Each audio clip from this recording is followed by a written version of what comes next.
3, 2, 1. The great and powerful Pat Miletich. I don't know about that, but you are. Listen, man, it's an honor to have you in here. Thank honestly. you. Hey, you know what? Aside. I've been watching your show for a long time, and you're a contrarian thinker. I love it, and you've prompted a lot of people to think differently, right? Maybe. I think information prompts people to think differently. You know? Well, when they get pounded with it enough and hear it enough, yeah, eventually it starts to sink in, right? Yeah, I think so, man. And when you talk about guys who have been around, like you are one of the real pioneers of MMA. You know, it's one of the reasons why I really wanted to have you in here. I remember back when you were fighting. I remember back when you fought Matt Hume, and what was that like? And Extreme Battle.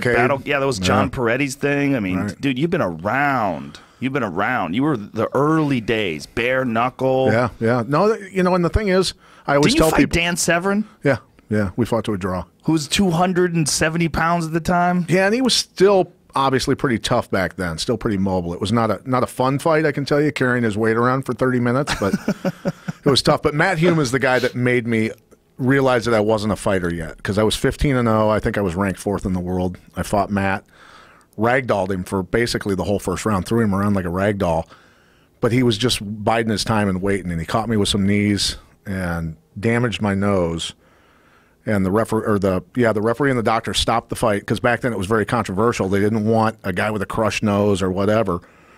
And so they stopped the fight. But I realized at that point he knew a lot more than I did. Yeah, that was an interesting fight, because I totally disagree with that stoppage. And I was watching, I was like, this is crazy. How could you stop a fight for a broken nose? Well, and I got headbutted. I used to spar with a lot of pro boxers, and I got headbutted by a pro boxer, and he separated the cartilage from the bone. So that gap is still there. So that's what they felt. My nose was bleeding a little bit, but so that's why they stopped it. Right, but broken noses are just normal. It happens, right? And it's not dangerous. It's like maybe somebody saw those movies where you like remember in a movie a guy would hit the bottom of a guy's nose and drive the bone up into his brain. It's like Mike Tyson talking about it, right? Yeah, he did. He hit him like this and push the bone up through the brain. That might be the worst Mike Tyson impression I've ever heard. I'm gonna let that go though. I'm doing my best, man. Yeah, but back then, yeah, nobody really knew like what was dangerous, what wasn't dangerous. It wasn't like a body of fights that we could draw upon. And I was doing televised debates with politicians at the time. Were you really? To keep the sport legal in the state that I was scheduled to fight in. So think of how stressful it is to train for a fight, stay healthy, try and pay your bills, do all the stuff you're doing. And at the same time, I'm debating politicians in that state who are trying to pass a bill to ban the sport that I'm scheduled to fight in that state. I'm panicking. I'm freaking out.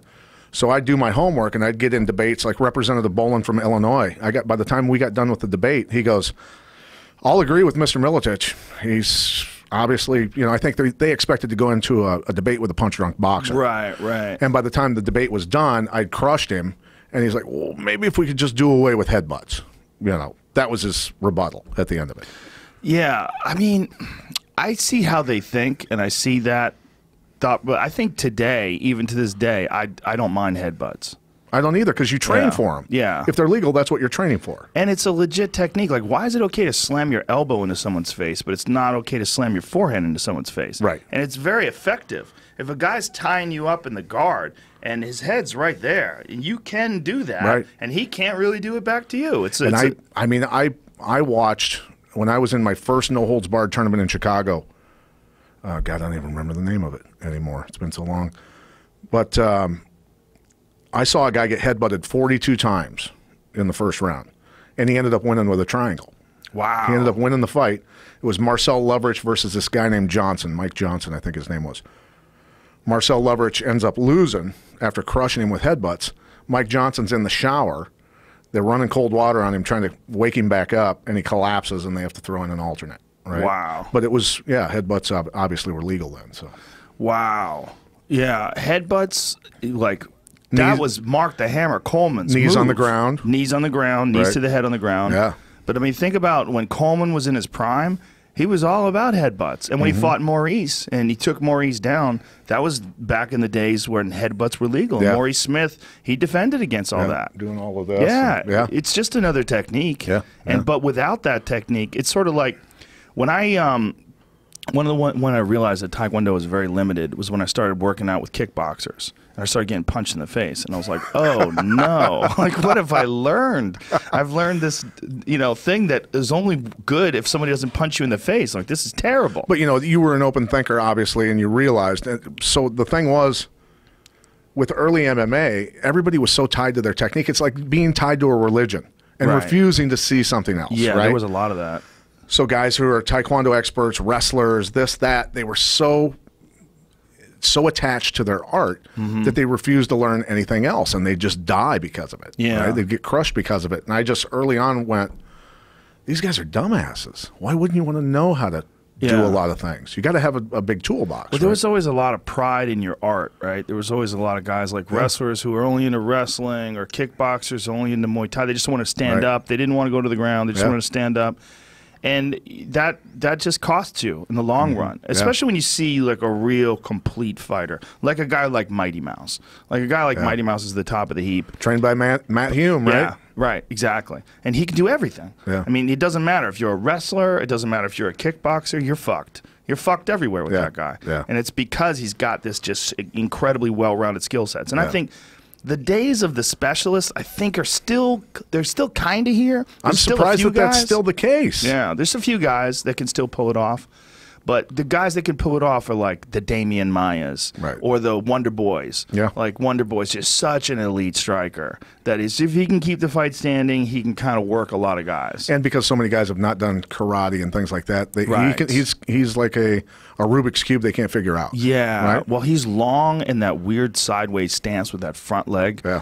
Those guys who have a good front leg, like that karate style, point fighting style, that they're used to blitzing in with that good front leg, very hard to gauge that distance. It's so different. Yeah. I think Woodley did the best job of anybody in fighting him, and I think that's like a roadmap for it because like people booed Woodley and gave Woodley a lot of shit, but look, Woodley's the one who hurt him in both fights. Right. And that's the way you got to fight that guy. You can't just charge after that guy. And the criticisms of Woodley, in my mind, I think, look, it's a two-man dance, right?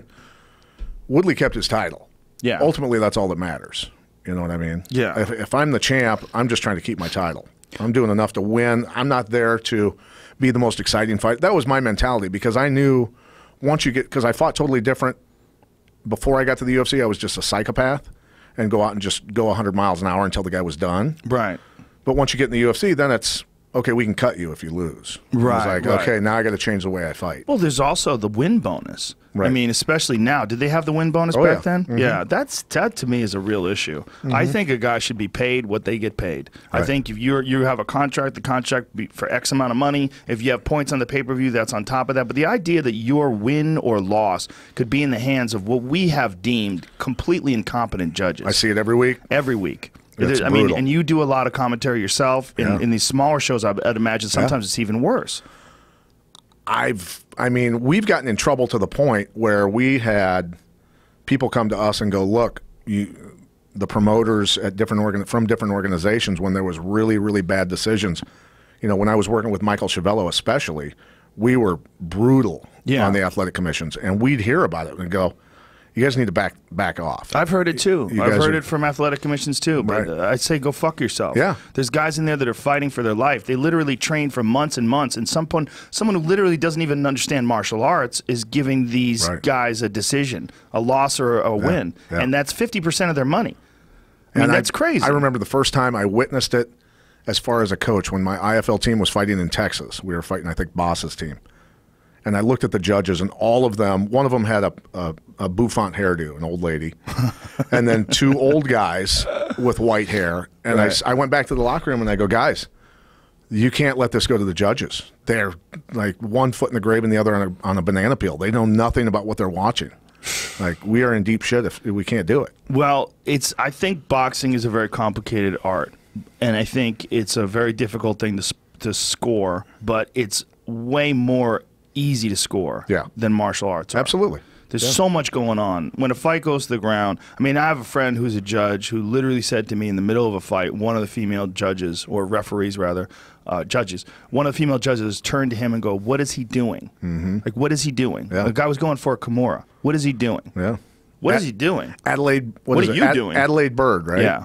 we've heard you talked about her during one of the UFCs, right? Me and Cormier were joking around. Well, it's very hilarious. Nice lady.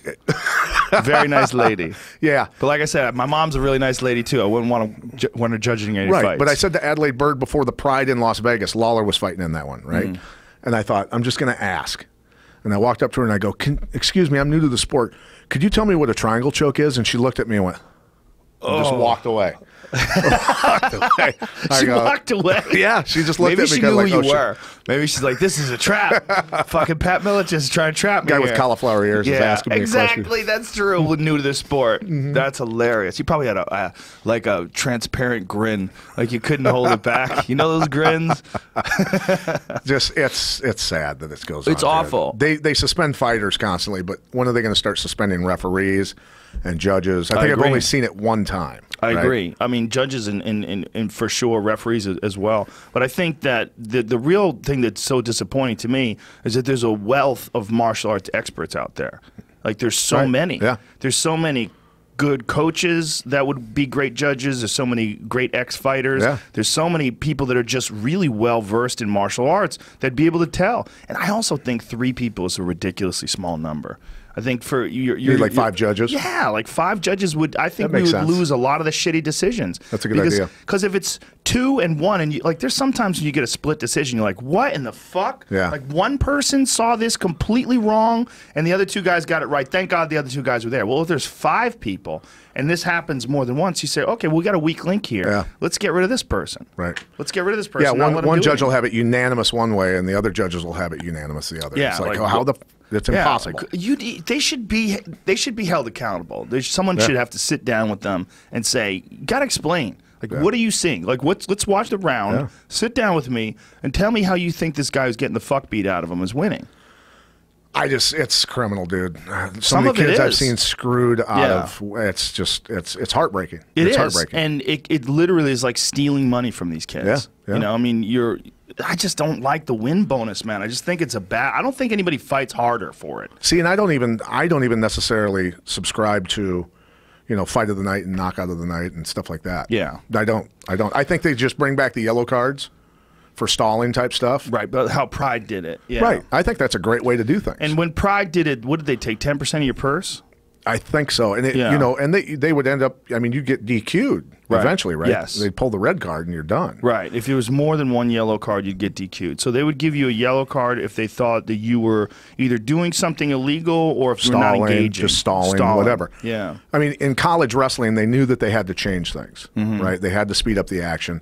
And they started calling stalling a lot faster in college wrestling, and it changed college wrestling. Guys get after it now. You know, my problem with it, though, is that there's referees that separate fighters when they're working real hard against the cage. And I think, again, it's guys who don't understand. They don't understand how difficult this is. When you have one guy's trying to take the other guy down, the other guy's trying to defend, they're landing shots in between, trying to open up space, and then the referee will say, keep working, I'm going to separate you guys, you don't work. Like, they're working. What the fuck are you watching? Yeah, they're battling. They're battling. They literally don't understand the position. Yeah.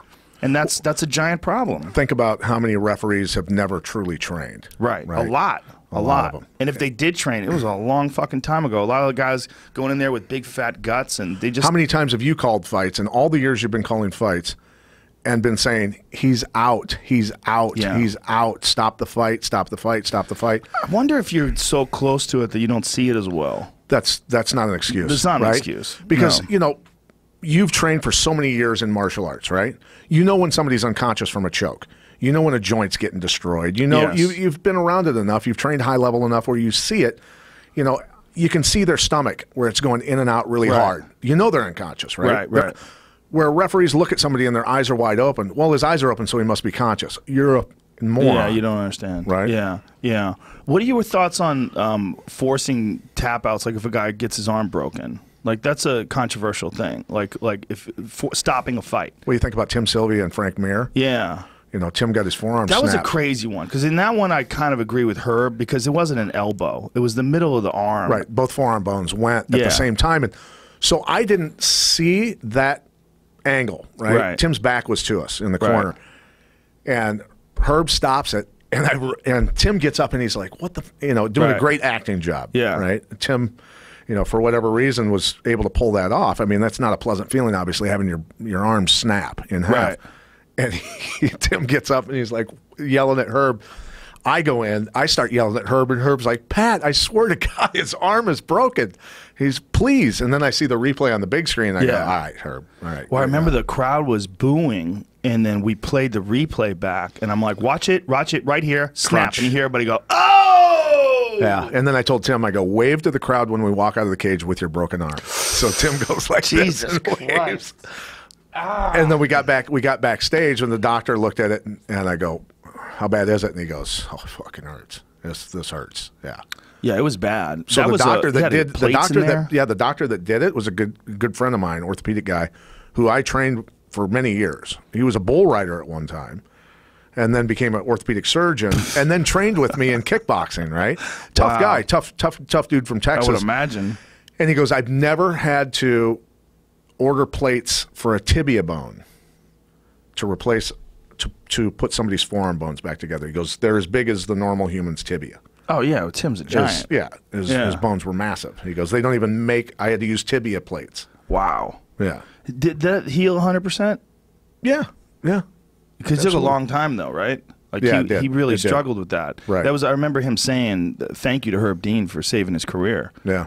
Because, you know, if he let him go on and that thing got thrashed, hanging down here, or and especially else. if it goes, once it breaks through the skin, right, that becomes a giant issue for infections. Absolutely, and all kinds of. Here it is, right here. Jamie pulled it up. Frank Mir, that motherfucker has broken more arms. They're not showing it right here. Oh, it's just not. It was right on the cup. Here's the replay. Yeah, right that's another thing about metal cups. That's a weird little loophole. Here it is. That's a weird angle too. Look at that. Crunch. Pop. Yeah. Ooh, yeah. Daddy. That's a weird angle. That was ugly. That was ugly. Those metal cups, man. That's a weird still loophole. Like you could still wear those tie cups. Those I steel think you cups. should be able to. But you're kicking metal, and it's also a crazy fulcrum. If you got a guy in an arm bar, you got a fucking metal rod there. I like it though. I like it. I'm sure you do. But the thing with what the old timers that taught me in K1 and Muay Thai was you take those metal cups and you take sheet metal screws from the inside out, Jesus. and you put the sheet metal screws through and then back them back out so there's raised edges everywhere on it, right? So you wear that, so if they knee you or kick you in the groin, it shreds their meat up on their knee or their foot, right? So that's what the old Thai fighters would do, is that's the way they would do their cups, so that's how I started doing it.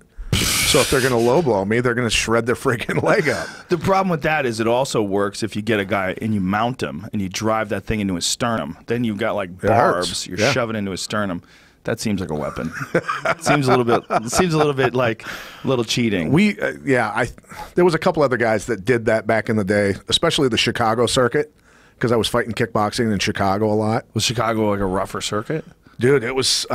They would do K1 rules, Muay Thai, and then I started in the PKC style originally, and I hated it because it was, you know, the light tree, like the dragsters. The old PKC was you get one kick in, one lights. And you had PKC, is that like PKA? Yeah, basically it was all the same kind stuff, of shit, like right? above the waist kickboxing. Yeah, with the silk pants and all the bullshit. Those are great. Oh, the God, boots, it was brutal. those foam boots on. So when I started, I wasn't flexible, right? I was a wrestler. You know, who had some boxing experience, and the reason they did that was so boxers wouldn't come in and destroy everybody. Right. So the karate guys could survive and do pretty well. Yeah. So just having to get the allotted 8 kicks per round, I hated it because it was all kick above the waist. I wasn't that flexible. I was pretty shitty at kicks when I first started, right? So it was just a waste of time. And then I ran into the Muay Thai thing and the K1 rules fights, and I went, this is my thing. I can kick them in the legs. Thank God. Well, I remember the first time I got kicked in the leg, I was like, oh, this is such a game changer. Because in Taekwondo, it was like, it was illegal. It was illegal to kick below the waist, and it was legal to punch in the face. So it was great for learning dexterity of the legs. But the moment I started training with Thai guys, and I got kicked just once, I went, oh, you should do this. This should be the thing. I was like, oh my God. It's so painful. Well, it's weird. It's not just painful. It's like your leg goes dead. It's this weird feeling. You're like, oh, Christ. It's so effective. And also that you could do it from such a close range. You know? They can be in a clinch and blast somebody in the leg and hurt them, right? So the worst experience of my life sparring was Arthur Mariano Souza. He was the guy in the old IVCs in Brazil that laid Vanderlei Silva's eye wide open and all the meat was hanging down past his eye. That was Arthur Mariano Souza. And he was remember that guy. Great striker, trained in Holland for a lot of years, and he would come up with Amri Batesh and live with me. when Miletich was the elite guy on the planet grappling, right? So we had the best of both worlds. We had a wicked striker and one of the best grapplers in the world, and he'd come up and we'd just train hard, right, for 6-8 weeks at a time. And Arthur started low kicking the shit out of everybody in my gym. We weren't great Muay Thai guys at that time, but the experience of watching. He started. That's the thing. He started getting to the back leg, right? He could throw the cross and step outside and come back and just tap you in the same spot over and over on your back leg. And you're always taking your weight off that leg, off the cross. Right. Your weight goes on it, then it comes back off of it as you're stepping right when the kick hits. So it's like Jello. Your quad's Jello. It just cut right to the femur bone every time. And he kicked me like 3 times in a row in the exact same spot, and I winced and went, and he goes, Patch, you know, with a Brazilian accent. He's like, Patch, I don't kick you in that leg anymore. And I go, no, dude, I need to learn the hard way. I need to learn the hard way. So he's like, all right, cross, low kick, fall down balling. He had Jens Pulver jumping like this, like a monkey. He was so afraid of his low kicks. And then you're fucked for days afterwards. Oh, yeah. Yeah, you don't want to get kicked there for funky when you try to train. You're all jacked up.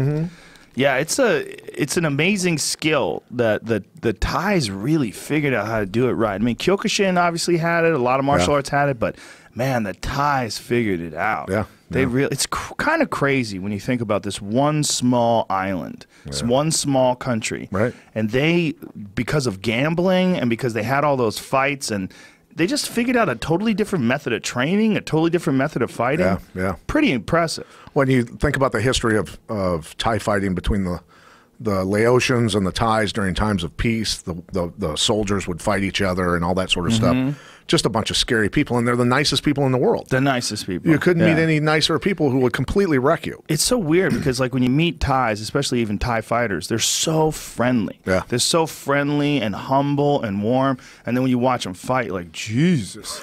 It's kind of crazy. Yeah, my know? my Muay Thai coach, a guy named Long Longley, his last name was not Longley, it was a lot longer than that, but he was a stadium champ. He lived in Peoria, Illinois, in the ghetto. And he had a little shitty basement with banana bags and all that sort of stuff. And I found him out of sheer luck. Somebody said, there's this guy in Peoria that was a stadium champion. He's the guy. So I went to see him, and he taught me how to do clinch work. And he was 140 pounds maybe, and he put you in the clinch. All the years of wrestling and everything else didn't matter. I mean, I felt like a dog in a lake with a raccoon hanging on my head. That's one thing that people don't realize that aren't real fans of the sport is that Muay Thai is a lot about grappling. Yeah. It's a lot about that clinch work. And that's one of the things that I really like Lion Fight above a lot of the other kickboxing organizations is they let those guys work in the clinch and elbows in the clinch.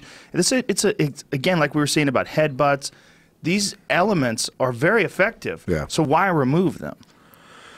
It's what's tolerable to the politicians and the public and all the other garbage, bare knuckle, right? clinch, everything should be there, Yeah, I think. yeah. I think everything should be there. I think the real issue is the cage. The real issue is the cage, in my opinion, because the cage presents this artificial barrier. Right. I mean, I'm beating a dead horse here because I've been saying they should fight on basketball courts. I'm like, if you can have a basketball game in a basketball court, why can't you have a fight in a basketball court? It would certainly serve a striker, right? Fuck yeah. The wrestlers are able to get you against the cage, yank your legs out from underneath you, beat the shit out of you. It is an advantage for the wrestlers. But it's also an advantage for the wrestlers in that a guy's not going to be able to put his back up against the cage and get back up again. True. You know, if a Wall good walking. grappler has you down in the center, you're going to have to earn that stand-up. You're going to have to actually either reverse the position or figure out a real escape because so many guys are so good at wall walking. Yeah. And there's so many, and they're also good at defending a submission by keeping one side pressed up against the cage and Can't take their back. Yeah. Right. I think that it's an artificial environment like the cage, and it's also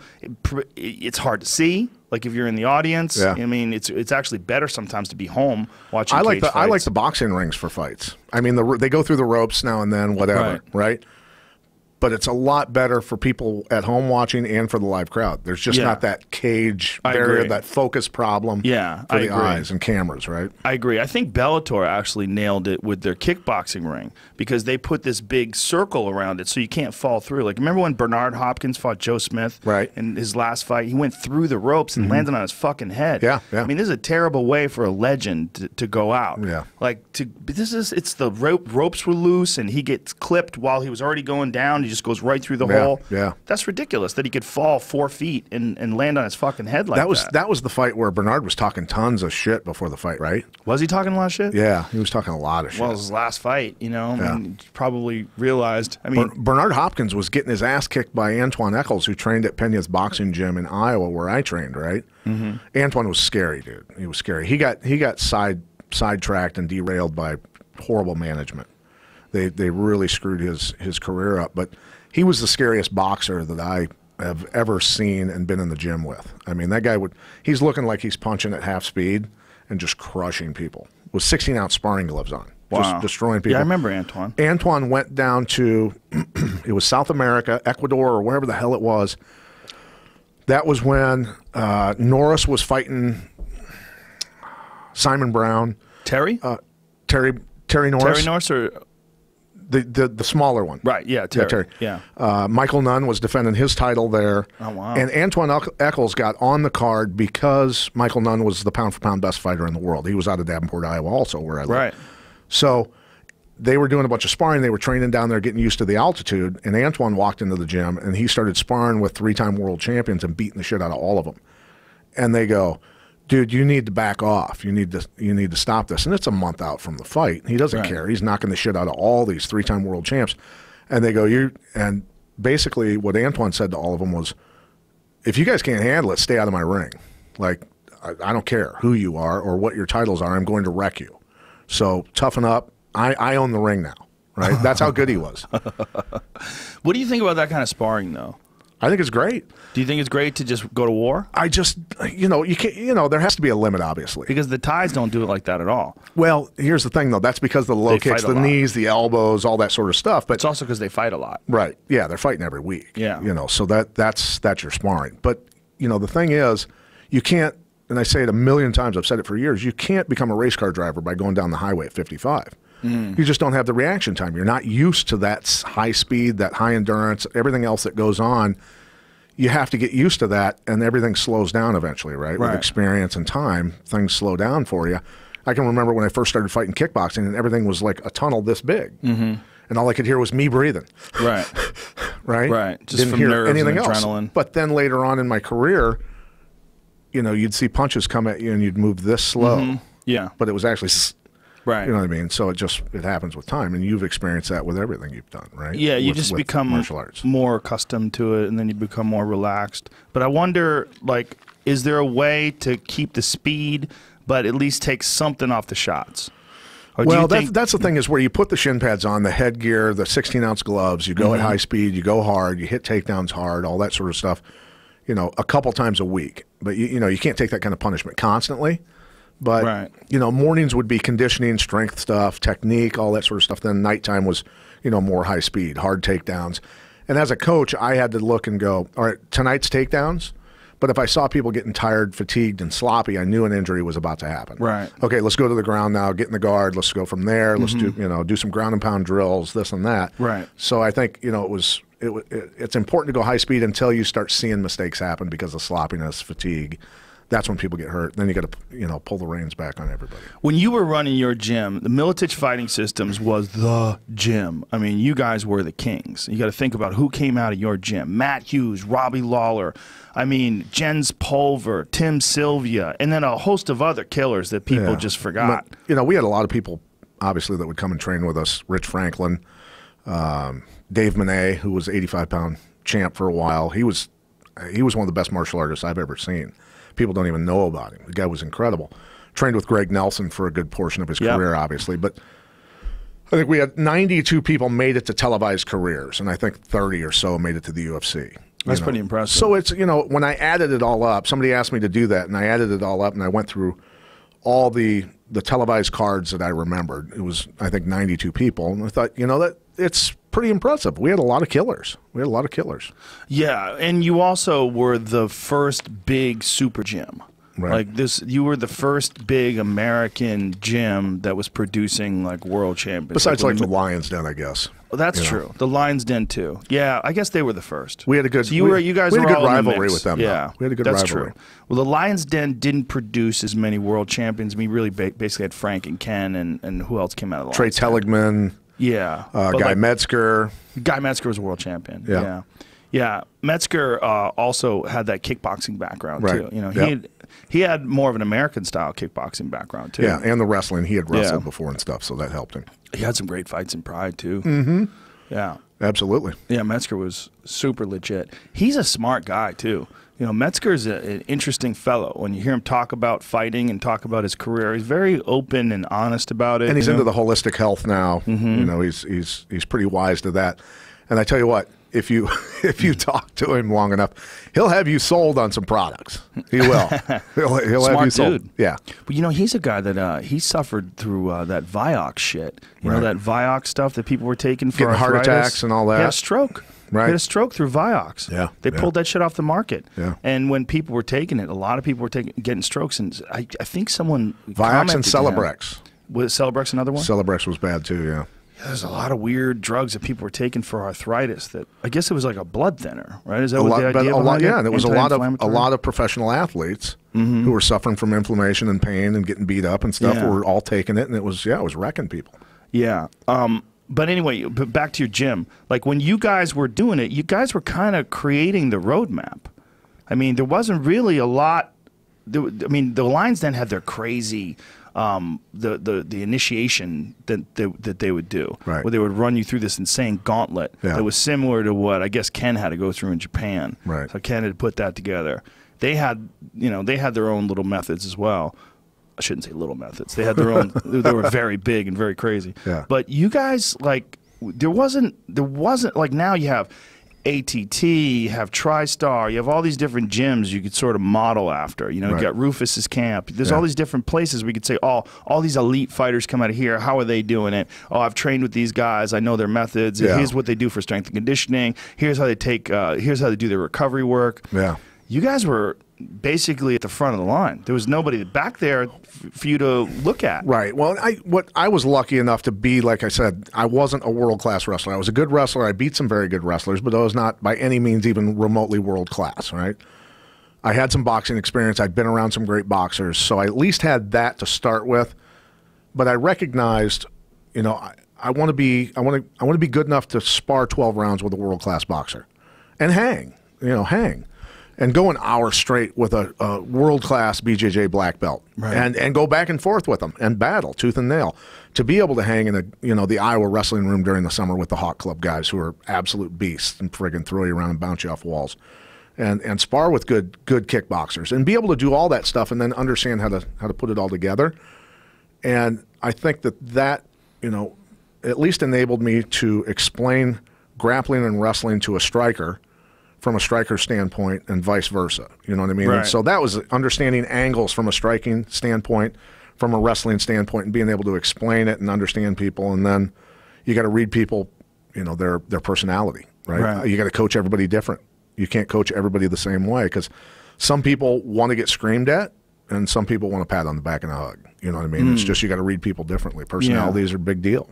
When you were putting together, when you were training fighters, you started off, when you first started doing it, you were still fighting. And you still had a couple of fights along the way. Right.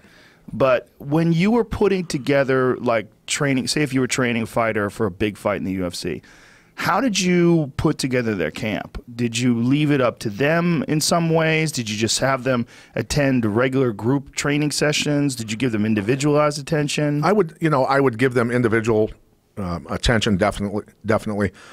I had to kind of figure out everybody's body was different, how to find that balance between aerobic and anaerobic endurance. You know, some people needed more of one or the other.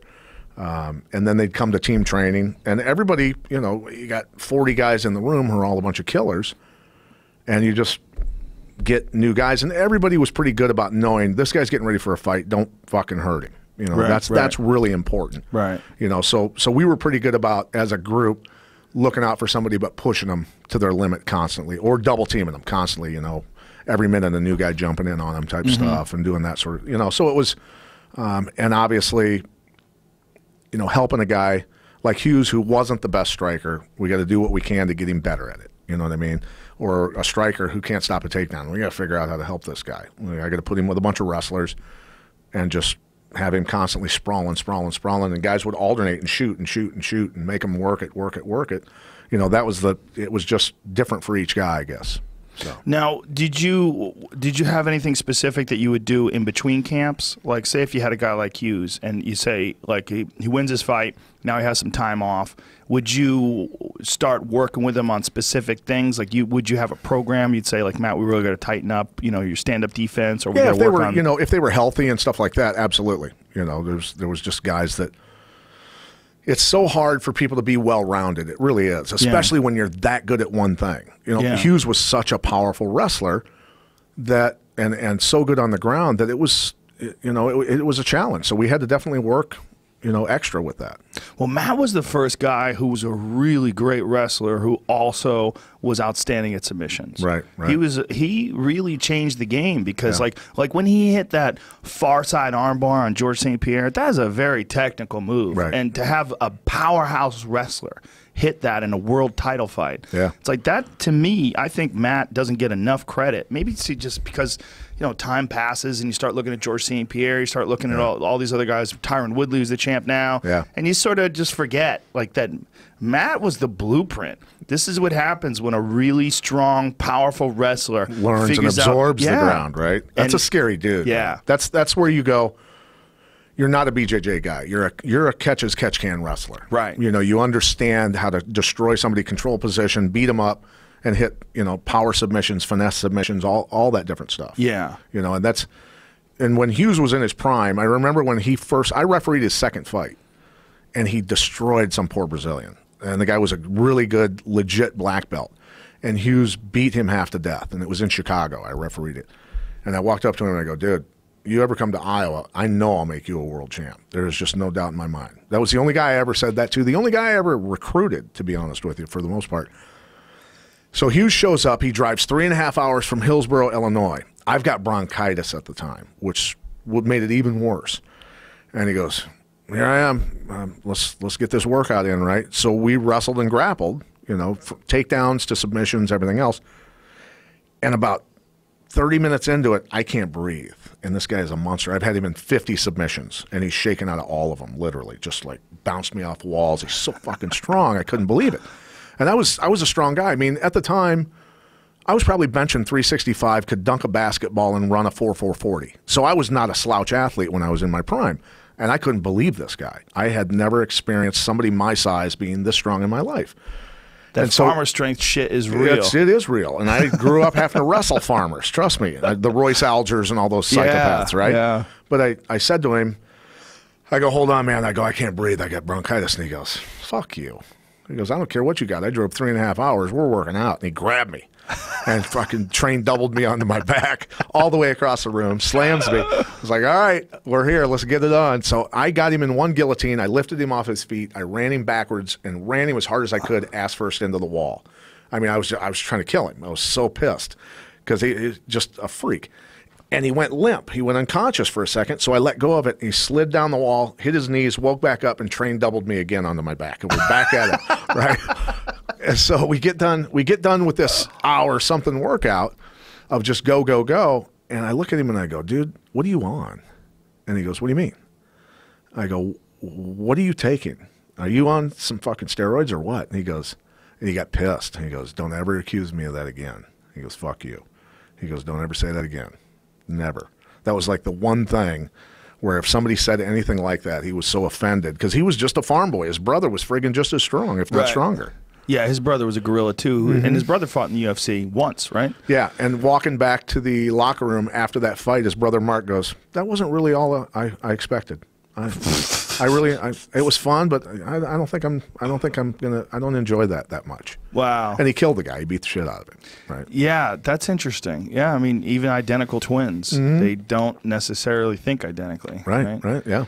Yeah, Matt was a real freak and a real important figure in the history of MMA. You know, like, because you got to think 1993 it all starts, and then from then on it's been sort of this learning experience, trying to figure out what works and what doesn't work. Yeah. And in my opinion, Matt is one of the big pieces to that puzzle. Yeah. Because we had some powerful wrestlers. Of course, you had Coleman and so many other guys, and they were basically all about ground and pound. Yeah. I mean, the only time Coleman got a submission in the UFC was when he he fucking headlocked Dan Severn. Or can opener somebody or whatever. He never take the leg in the head, take the leg in the head, and go. Or no, a headlock and then squeeze him like that. Yeah, it was like a judo scarf. It's a compressor. Hold. A compressor. Yeah. I mean, look, nobody wants to get stuck in that with that fucking gorilla back then. He was ungodly strong when I trained him for the Pride Grand Prix, right? Yeah. He called me up and he goes, I want to come there and train with you. And he had lost 2 or 3 fights in a row at that point, so he was kind of cannon fodder put into that Pride Grand Prix. He was just a name at that point. And I go, all right, come here. You got to do everything I tell you to do. We're gonna train hard. I'm gonna torture you. And he's like, that's fine. And he wanted to come there, I think, because I had so many scary dudes at the time. Like Steve Rusk, who wasn't even a fighter, could kill every fighter I've ever trained. I mean, he'd just walk in the room, take off his fatigues from hunting, beat the shit out of everybody in the room, and then go back out hunting or fishing. That was Steve Rusk. And he didn't fight? He fought 4 times and just goes, you know what? I'm not into it, but I'll come into the gym and help everybody get ready. He helped me coach my IFL team. But he was the guy that, after I fought Lindland, when I got kicked out of my weight division, when the UFC goes, you got to move up weight division, I went. Why'd they tell you have to move up? They go, you've trained yourself out of a spot. You have Jason Black, Rob Lawler, and Matt Hughes all at 170. They're all ranked, I think, at the time, top 10 in the world. And they go, and I had done my comeback fight after losing the title to Carlos, knocked out Shoney Carter. So in my contract, it said that I had an automatic rematch clause, right? And they go, no, not happening. You're moving up to 185. And I go, I'm not big enough for 185, right? So, but I realized at that point, business-wise, how easily I could be discarded, right? And it kind of ruined me, to be honest with you, mentally. I was like, I don't even want to do this. But neither here nor there, Lindland, after we fought, he came to my gym to train for one of his fights. And Steve Rusk is there that day. And Rusk was a great Greco guy. And now it's the Olympic silver medalist Greco guy going against a guy that's an unknown. And Rusk ragdolls him. We're doing winner stays on the mat. And Lindland gets taken down. And Lindland won't leave the mat. You can't believe he's getting taken down by a no-name, right? So Rusk does it to him again, does it to him again, does it to him again. And finally the whole team goes, Lindland, get off the mat, dude. Get the fuck off the mat. Lindland comes over and sits next to me and goes, who the fuck is that guy? I go, that's Steve Rusk. He's Steve. He destroys everybody. There's a lot of those guys in gyms out there that don't want to fight, but they're super high level. Danaher was telling me about some guys that he has in his gym that wreck some of his best top guys that go in competitions. Absolutely. Yeah. No, Rusk was a guy who he grabbed. It was Dave Strasser who fought in the UFC for a while. Dave was a tough guy. Dave was very tough. But Rusk grabbed he was in Dave's guard, and he grabbed his foot and his shin bone and went like this and was going to just break his foot off. Right? That's how strong this guy was. And Strasser taps out and gets up and looking at him like, there's no way I'm ever grappling with you again. He goes, stay away from me. I don't want any part of you ever again. And Nick Ackerman, who was a national champion wrestler, he won the Hodge Trophy. The same year Cale Sanderson won it. They were co-recipients of it. Ackerman was the guy who was a national champ who had his legs were gone from his knees down. And Ackerman was almost as tall as me on his knees. That was another guy in our gym that was so strong that he could just crush your ribs by squeezing you. Just massive, massive power.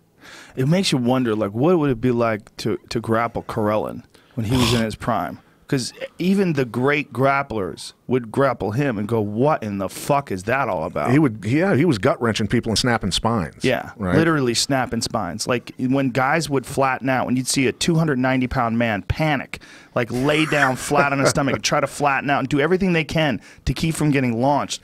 And he would pick them up like a half-empty sack of potatoes and fucking slam them. Yeah, he scary would just human go, being. Jesus. You ever see his parents? No. Tiny little people. Really? Yeah. They called them the experiment. Were they gymnasts? One was a gymnast or something, and the other one was a little power lifter or something? I'm not sure. I'm not sure, but they were like 5'5". Right. And, you know, you see him. He was just this fucking giant panther. He really was like a panther. Like he didn't even move like a big guy. He moved like a small guy. Yeah. And he was a giant. I think that there was probably some sort of beating the system with that. Oh, right? What beating the system? That was a part of the system. That fucking guy was on everything, 100%. I mean, you look at his face; his forehead came forward, and everything just looked like massive amounts of growth and all kinds of stuff. They probably had him on growth when he was a little baby. I mean, they probably just shot him up with growth from the time he was little. That's scary, isn't it? It's fucking terrifying. But look, what they're doing right now in China, there he is. There's Karelin in his prime. Picking up a massive man. Massive man. This guy's battling, too. Look at this. Boom! I mean, that guy, that giant dude on the bottom, probably never had anybody ragdoll him like that before. No. And it was also like the way he would work out. When you see like some of the shit that he would do, like some of his kettlebell workouts and shield casts that he would do with club bells and steel plates and shit. He was all about movement. Yeah, circular motions, like. So your gym having all that true functional fit, like to see Indian clubs in your gym, I went, all right, he gets it. Like he really gets it. Indian clubs, I collect all the old ones. Oh, really? Old antique wood ones. And Iron Sheik, the huge wood ones, right? Yeah. All that sort of stuff. Yeah. So a guy named Ed Thomas taught me about true functional fitness long before any of this CrossFit crap and all this stuff came out, right? So Ed Thomas, Dr. Ed Thomas, and I didn't know he was a doctor. He just showed up at my gym one day. He walks in, a little unassuming dude, and he goes, hey, he goes, Pat, he goes, I'm Ed Thomas. He goes, do you have time for me to teach you some stuff? And I went, sure, whatever. It was the middle of the day. Nothing was going on. So he brings in Indian clubs, kettlebells, old medicine balls, old leather stuff. And I, at the time, never seen any of this stuff. I didn't know anything about it. Well, he was raised in the Turner Halls in Davenport, Iowa. And that's where he learned functional fitness. And the Turner Halls were brought by the Germans here because the Germans used Turner Halls back in Germany to train a generation to become warriors to protect the nation. And that's where that mentality came from. So everything they did was cargo nets, pommel horses, Indian clubs, heavy kettlebells, all kinds of crazy, just functional fitness stuff. So they would climb cargo nets? Yeah, serpentine inside of them. They would swing the cargo nets, and the kids would serpentine in and out of them as it was swinging, all kinds of crazy stuff, right? Definitely the rings. They were doing a lot of the ring stuff and power, being able to do iron crosses, all that sort of stuff. That's the way they raised their kids. And so he was, at the time, I think, and still is, one of the first and foremost guys on functional fitness. He was the guy that taught me how to train upside down with gravity boots, doing all kinds of crazy stuff with medicine balls and kettlebells and bands and everything else you could do standing up, you could do upside down. And he rebuilt me at the time. But he came in, taught me for an hour. He said, I'll leave this equipment here with you. You can teach your guys what I taught you, and I'll come back, another time. And I was like, yeah, and we were talking for a second. I got on the phone, and I turned around, and he was gone. Well, he was 3 times in Vietnam, he was a tunnel rat. He signed up for extra tours. He would go in and kill the Viet Cong, sleep amongst the bodies, and then go back out and find another tunnel and kill people again. That's what he did for 3 years. Just hardcore guy. But the guy that owned Taekwondo Times at the time, his kid was training underneath me. And he goes, I heard you met a friend of mine. I go, who's that? He goes, Dr. Ed Thomas. And I go, well, he didn't say he was a doctor, but I could tell he was one of the most intelligent people I've ever met in my life. He goes, yeah, he's a scholar. I mean, this guy's a warrior genius, right? And he's still up in Des Moines, Iowa. Haven't talked to him for a few years, but that guy taught me what real fitness was about. Wow. What year was this? Dear God, I don't remember. I've been hitting the head so much, I don't even remember. Yeah, 90s. You're great for a guy who's been hitting the head as many as you. I never had a concussion. I will say that. Well, you must have. Never had a concussion. Really? No. Well, what is a concussion? A concussion is like, will they check your pupils? They're not dilating correctly? None of it. None of it. No concussions at all? No. All that hard sparring? No, never. I find that hard to believe. I never got hit with a shot that I didn't see coming. And I think that's the difference. No. Wow. Besides one time in a huge fight where a dude hit me in the side of the head with a brick, and I saw it last second, and I at least rolled with it. And that didn't give you a concussion? It was a huge. It was hip hop night at the nightclub I was bouncing at. Oh, sounds like fun. And the Illinois gangbangers and the Iowa gangbangers started going at it. And I tried breaking it up, and they all attacked me. Right? Oh, Jesus. So that's when everybody was wearing. It was wintertime, so I was choking people. A guy got me in a headlock, and I was grabbing people by their coat lapels, and I put my head in between his head, and I'd choke him unconscious. I'd find a new coat, and I was working my way backwards out the front door, and finally snuck out of the headlock, put him in a rear choke, went backwards out the door. He went limp. I dropped him, and then as I turned to get out into the street, because there was cops everywhere at that point. There's dogs. It's a snowstorm. Last second, I see this coming at the side of my head, and I duck, and it bounces off my head. And this dude goes, yeah, like I was going to go down. And I turned and I looked at him and rifled him with the right hand and knocked him out. And then the next thing you know, there's just dogs diving into the crowd. Oh. It was a good one. That was a fun one. Dogs, that's not good. No. Yeah, they're not. Dogs work. They work. They work real well. But it's not good because they don't know who the fuck they're biting. They might bite you. They might bite the bad guys. I mean, who the fuck? Dogs don't know who the bouncer is. They don't give clear a a crowd shit. out real quick, though. Fuck yeah, they do. Yeah. Malinois? Is that what they're using? Back then it was Shepherds. Really? It was all German Shepherds. Yeah, Malinois hadn't even entered the scene at that time. I have a buddy who trains dogs who doesn't like Malinois. He says they're too bloodthirsty. He says they Too won't aggressive? listen. Yeah, he goes, they don't listen as well. Interesting. He goes, I can trust a shepherd. Right. He goes, bite, hold, and release. Yeah. He's like, if I sick a Malinois on him, he goes, fuck knows. He goes, also, I don't trust him like as a pet. Right. You know, he wants a dog that is a real trained bite dog. Yeah. But also Good with the family. Can hang out with your kids. Right. Well, it's like I've owned Mastiffs before, right? And Mastiffs, I have a Mastiff. They're, I had brindle Mastiffs, and I always loved to have males. And I had a stalker for 3 years who was a psychopath, right? So that was when I got my first Mastiff, King. He was 210 pounds, but he was a brindle, scary, looked like a Bengal tiger, right? And those dogs are so powerful, at that size when they're truly in shape where you can't stop them. And there were people that were using Mastiffs for police work, and they stopped using them because a 210-pound Mastiff on a human being, they can kill them really fast. Yeah. This is not a bite dog. This is a dog that can just have a screw go loose and rip somebody's throat out in a heartbeat. They're just too big and powerful. If the suspect hurts them, if something hurts them and they think, Get oh, pissed. this is a fight. Right. I'm just going to rip your fucking head clean off your body. Right. And that Mastiff tested me a couple times Ooh. for alpha position in the house. Oh, no. It was one time a plastic bag in the wind was rolling through the woods on my property, and he ran and he grabbed it, and I told him, King, come here, front. And he came up to me, and I put my hand on the plastic bag, and he goes, It's like, all right, here it is. This is test time. So I ripped the bag, and it came out of his mouth, right? And he really got pissed off at me. I was testing him. So at that point, I'm like, well, I can't back down to him now. This is it. So I put my fist against his teeth that he was showing, and I was going, do it. Do it. Jesus Christ. Do it. And he's like this with his teeth going, Arr. I'm going, do it. Do it. And finally he turned and backed off, and then I pet him, and he was wagging his tail, and I was like, all right. Ooh. That was kind of scary. Ryan Parsons got in a fist fight with his Mastiff. Really? Yeah, he had a Neapolitan Mastiff in college, and they got in a fist fight. He goes, it was a real fight. He goes, I had a fight with my I'm like, maybe you did. More likely you punched your Mastiff. Because if it was a real fight, I wouldn't be talking to you right now. Chunks missing out. Yeah, you'd be fucking dead. A Neapolitan? That's a giant fucking dog. They're big, yeah.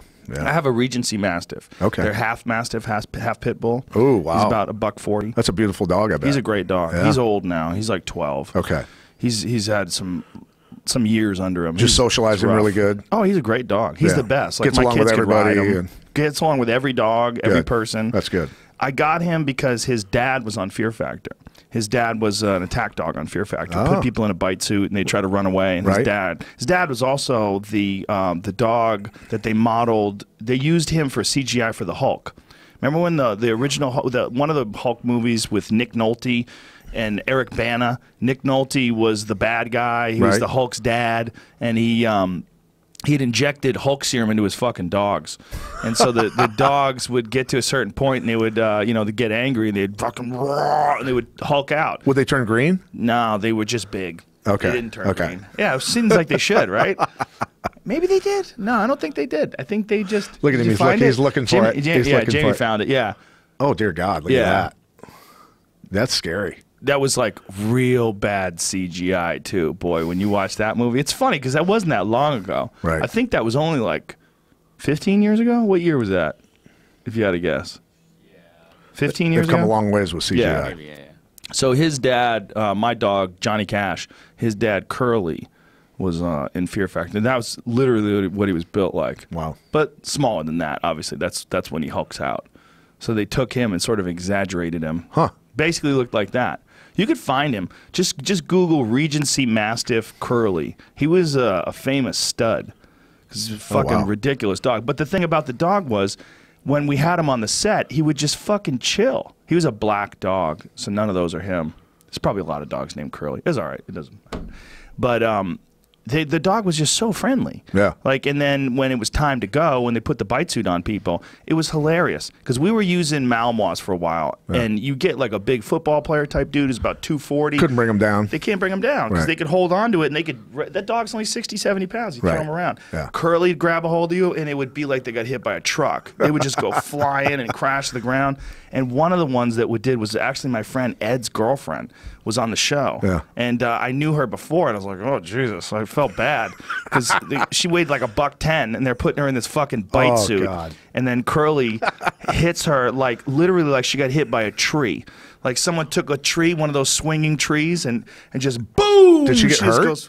She was okay. She's a tough kid. How many episodes of Fear Factor did you do where you were like, this is horrible to do to people? 2. One when they had to ride bulls, one when they had to drink cum. There's the dog.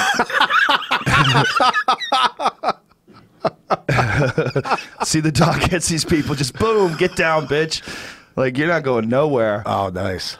But the problem was with these dogs is they bite so hard that if they get a hold of a bone through the suit, they can break a bone. Yeah. Anyway. Oh, yeah.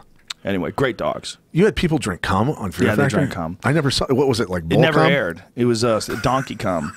What happened was it got out on TMZ, and then they played horseshoes, and they had to drink donkey cum and donkey urine, and yeah, it was ridiculous. Hardcore. It was hardcore. There's 2 episodes where I said don't do it. One of them was riding bulls, and the other one was the donkey cum. People got hurt. Right? The riding bulls, we got lucky. Yeah. No one got hurt. We got lucky. Wow. Just roll the dice. Yeah. Because this was the funny. There's fucking stuntmen. I'm sure you worked around stuntmen before. Right. Fucking animals. Yeah. They don't give a shit. Broken bones don't mean anything to them. Right. Those guys they're animals. They're just some of the toughest fucking people for sure in all of show business. Right. Yeah. And their attitude was like, they'll be fine. They'll be fine. And so my friend Perry, who's the stunt guy, was like, don't worry about it, boo. They're stunt dogs. Or they're stunt bulls. Right. I go, they're stunt bulls. Does that fucking bull know he's a stunt bull? Did you have a conversation with that bull? Does he understand? That's a bull. That's a bull. They were so big because I was standing next to the person while they were there's the pen and they sit on top of the bull and you're right there. So I'm standing right next to him on the platform and I'm like, don't do it. There's no way you're going to hang on. There's just my first year in college wrestling at Sioux Empire up by the South Dakota border, middle of nowhere. We got recruited by a guy that was an All-American at Iowa State, Johnny Johnson, who was the coach up there, right? And myself and 3 other buddies, Mike Wolf from American Pickers, wrestled with me that year up there, right? And he's actually a tough guy. A lot of people don't realize it. Mike Wolf's actually a really tough dude. But to keep ourselves busy, we would go, all the wrestlers would go, and there was fields everywhere next to the college. It was a small junior college in the middle of nowhere, right? So there was this huge Angus bull in the field right by the college. So we would go over there, and the first guy that could grab the bull's head would win the money. We'd put money in the pot, right? So we're running around the farm owner. The farmer pulls up one time in his pickup truck, and he goes, "What are you idiots doing?" We put money in a pot, and the first guy that can grab the bull's head wins, and that's the game we're playing, right? And he goes, "You guys stay off my property, man. Knock this shit off." And then we got to where the sheep would always escape another farm and come on to the lawn of the college. And Mike Wolf and I got in trouble one day. We'd take these rams and we'd smack them in the forehead, palm them in the forehead to get them to jump up on their back legs and try and smash us. And then we'd sidestep them and headlock them and throw them and stuff. That's what we were doing for fun back then. So Mike Wolf, one of the ladies that worked in the cafeteria saw us doing it. And she goes, "You boys leave those animals alone. Stop doing that, right? That's cruel." And it wasn't hurting them. We were just having fun. We were bored college kids, right? And I said, "Yeah, but you should see what Squirrel does to him." And Squirrel was one of the basketball players from East St. Louis who played on the basketball team up there. And we had guys from Miami, south side of Chicago, East St. Louis, just tough ghetto kids who got thrown into this farm atmosphere. It was totally foreign for them. But we made the joke, and this was a very religious cafeteria lady. And I said, "You should see what Squirrel's doing to him." And the next day we came in for lunch. She was scolding Squirrel about bestiality, and he's looking at me going, "You son of a bitch." So, yeah, that was good times. Good times, man. Yeah, that's a ridiculous thing to do with your time. We had nothing else to do. I understand. You should find something else to do. You needed somebody, some guidance. Well, that's the Hawarden, Iowa, which is right on the South Dakota border. Tiny little town. The college was there. And one night I went drinking, and I got in a fight with a bike gang, and they were beating me with pool cues. That's, whatever, it happened. But I had a biker was at the urinal, and I walked into the bathroom, and he goes, "Quit dragging your feet, 8-man." And I go, people that mind their business don't get the shit kicked out of them, right? And he goes, "Bring it." So I crushed the toilet with him, right? I beat his head on the toilet and powdered the toilet. It's like Roadhouse. But then the other bikers heard the commotion, and I came out of there, and they all started beating me with pool cues, and I was fighting my way out of there, and I made my way out. I got back to the school, and my scalp's all split open everywhere, and my arms are beat to hell from blocking pool cues, and I lost my gold necklace, so I had to go down there the next day to go back and get my friggin' necklace. It was a big rope chain necklace that my girlfriend at the time had bought for me. And I walked in, and I go, "I lost my chain here last night." And the owner goes, "Yeah." He goes, "You put 5 people in the hospital last night." He goes, "Don't ever come back here again, man. Don't come back." So that's just the way it was. That was Iowa. That was Iowa. That's what we did for fun. Iowa has such a reputation for tough guys when it comes to wrestling. Yeah. I mean, the Iowa wrestlers, it's like, there's like Thai kickboxers, Iowa wrestlers. Yeah. It was always this thing. It was almost synonymous with Iowa. When Gable was coaching, the Iowa wrestling team beat up the football team and the basketball team on numerous occasions. He'd have to go get those guys out of jail. They just beat up the whole team. Well, I can only imagine, if someone actually thought they were a tough guy and they talked to those tough guys, it's like, well, we've got to show you something. Yeah. Because you're going through this life with this delusional perspective. And Lou and Ed Bannock and guys like that, just King Mueller, back in those days, some very, very scary wrestlers. I don't think people truly understand the difference between them and regular human beings. I don't think they've ever experienced. I think you have to just lock up with them to experience it. The explosiveness, the tendon strength, just the power, the sheer just violence that those guys can bring in a short burst of energy. It's until you get used to it, and you see it all the time in fighting, right? A guy who's never trained with guys at that level of athleticism, right, suddenly find themselves getting mauled by a superior human being going, "Holy I never had any idea a human like this even existed." Well, you see it when Yoel fights. Yeah. When Yoel Romero gets a hold of guys. When Yoel, you're talking about a guy who medaled in every single international competition he ever entered. And beat Cale Sanderson when Yoel was 18 years old, right? Yeah. That's a scary dude. And beat him twice. Yeah. He's a fucking monster. Yeah. And when he gets a hold of guys, you see the way he ragdolls people, you're like, holy shit.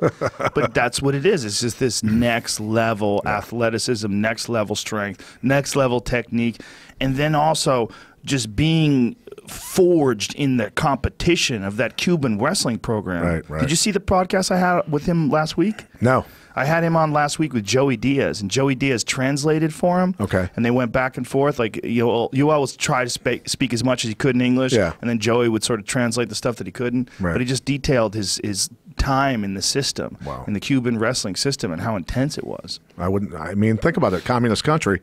That's your ticket to at least leading a halfway decent life. Well, just to eat. Yeah. He was talking about the difference between the way the elite guys would eat and where they would sleep. They would get 3 meals a day. The other guys would get 2. Wow. And the food would be better. Everything would be better. That'd motivate you to win. Yeah. And they're all together. That's the thing. They're all trained together. So the guys who want your spot are right next to you. Everybody knows, like, oh, you got a hurt wrist. They know. Everybody knows everything. Right. And he's like, that competition just makes you a machine. And the guy that's eating 2 meals a day wants 3 meals a day. Fuck yeah, he does. Yeah. Yeah. Wow. And then on top of that, you have these fucking incredible genetics. I mean, the Cubans have unfucking believable genetics. Right. It's just an amazing pot. But that's really one of the more fascinating things about competition, is to see all these variables. And it's to see, like, when you think you've reached this high level, oh, look at this. There's another level past that. Yeah. There's another level past that. And yet you see guys who in no way, shape, or form should be a champion or upper echelon athletically or genetically, but they figured out how to do it. Right. Just super smart. Yeah. Yeah, but you see a guy, I would say, if you were to see, well, let me think. Smiling Sam Alvey on the street. Right. And you got in an argument with him for whatever reason. You think, I'm going to kick this guy's ass. He's wearing a sweater with a tie underneath it. Looks like a car salesman. The guy's tougher than shit. You just would never guess. You'd never guess. Yeah, there's a lot of those guys, right? Evan Dunham. You'd never know. You look at Evan Dunham, looks like a nice gentleman. Right. He'll beat the fuck out of you. And you just go home and go, I'm never fighting again. This is just that's stupid. Yeah, well, you'd learn that in jiu-jitsu, too. I remember when I first started training, I'd get choked out by guys that just looked like nothing. Computer they looked like geeks. they weighed 150 pounds. Yeah. Well, especially now. Like, I think now jiu-jitsu has really been adopted by a lot of, like Eddie calls them like nerd assassins. Right. Because they really are like these guys who are just really smart or into the technique and into the fact that it's a jiu-jitsu by a computer programmer. Yeah. Right? Yeah. That level of thinking through things. And it's cool. I've rolled with a lot of guys like that and go, this is stupid how good this guy is. Especially now with the leg lock game. With the leg lock game, it seems like strength is less of a factor. You know, when guys are isolating legs and you're constantly defending against that, and whatever strength that you do have in your back and your core and your upper body, you're not really getting a chance to utilize it. You're just trying to defend if you don't understand the positions. And they get deep, they get a couple steps in on you. You're like, phew, you know, it doesn't take a strong guy. And I always loved leg locks. I loved leg locks. And a guy like Dave Monet, Matt Hume, those guys were all sick leg lockers, right? Yeah, sure. You know, Eric Paulson, good leg locker. A lot of those guys that were the catch-as-catch-can and the combo. Who did Matt Hume wrestle in that? Do you remember that one time where Peretti put together a thing with Dan Gable was the commentator with Peretti? He went against an Olympic wrestler, I'm pretty sure. Was it Kenny Johnson? Kenny Monday? Kenny Monday. I think it was Kenny Monday. It was either Kevin... Yeah, because Kevin Jackson lost to Kevin Jackson lost to Frank Shamrock. No, that was UFC. No, that was Dan Severin. No, Dan Henderson lost to Frank. Frank got him in a footlock, right? Right. Yep. Yeah. Yeah, I think it was Kenny Monday. That's when Kurt Angle was calling the action, and I was sitting next to Kurt Angle, and Kurt was asking me questions. What's he doing? What's he doing? So he knew what to say on air and stuff. Right. Yeah. That was an interesting thing. That submission tournament. I thought it was great. If they were to ever do it again, I think. But they kind of do that now anyway. They do that now, but for whatever reason, it doesn't get that much attention. Although Eddie Bravo's figured out a way to give it a little bit more attention. Have you seen combat jiu-jitsu? A little bit. They're doing it basically like pancration style slaps, like open hand strikes. Right.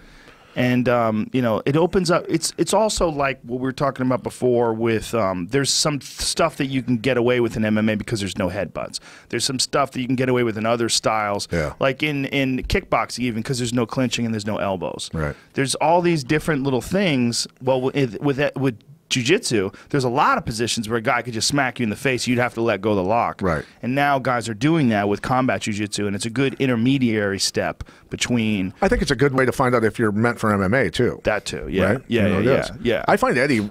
I've always found Eddie really interesting.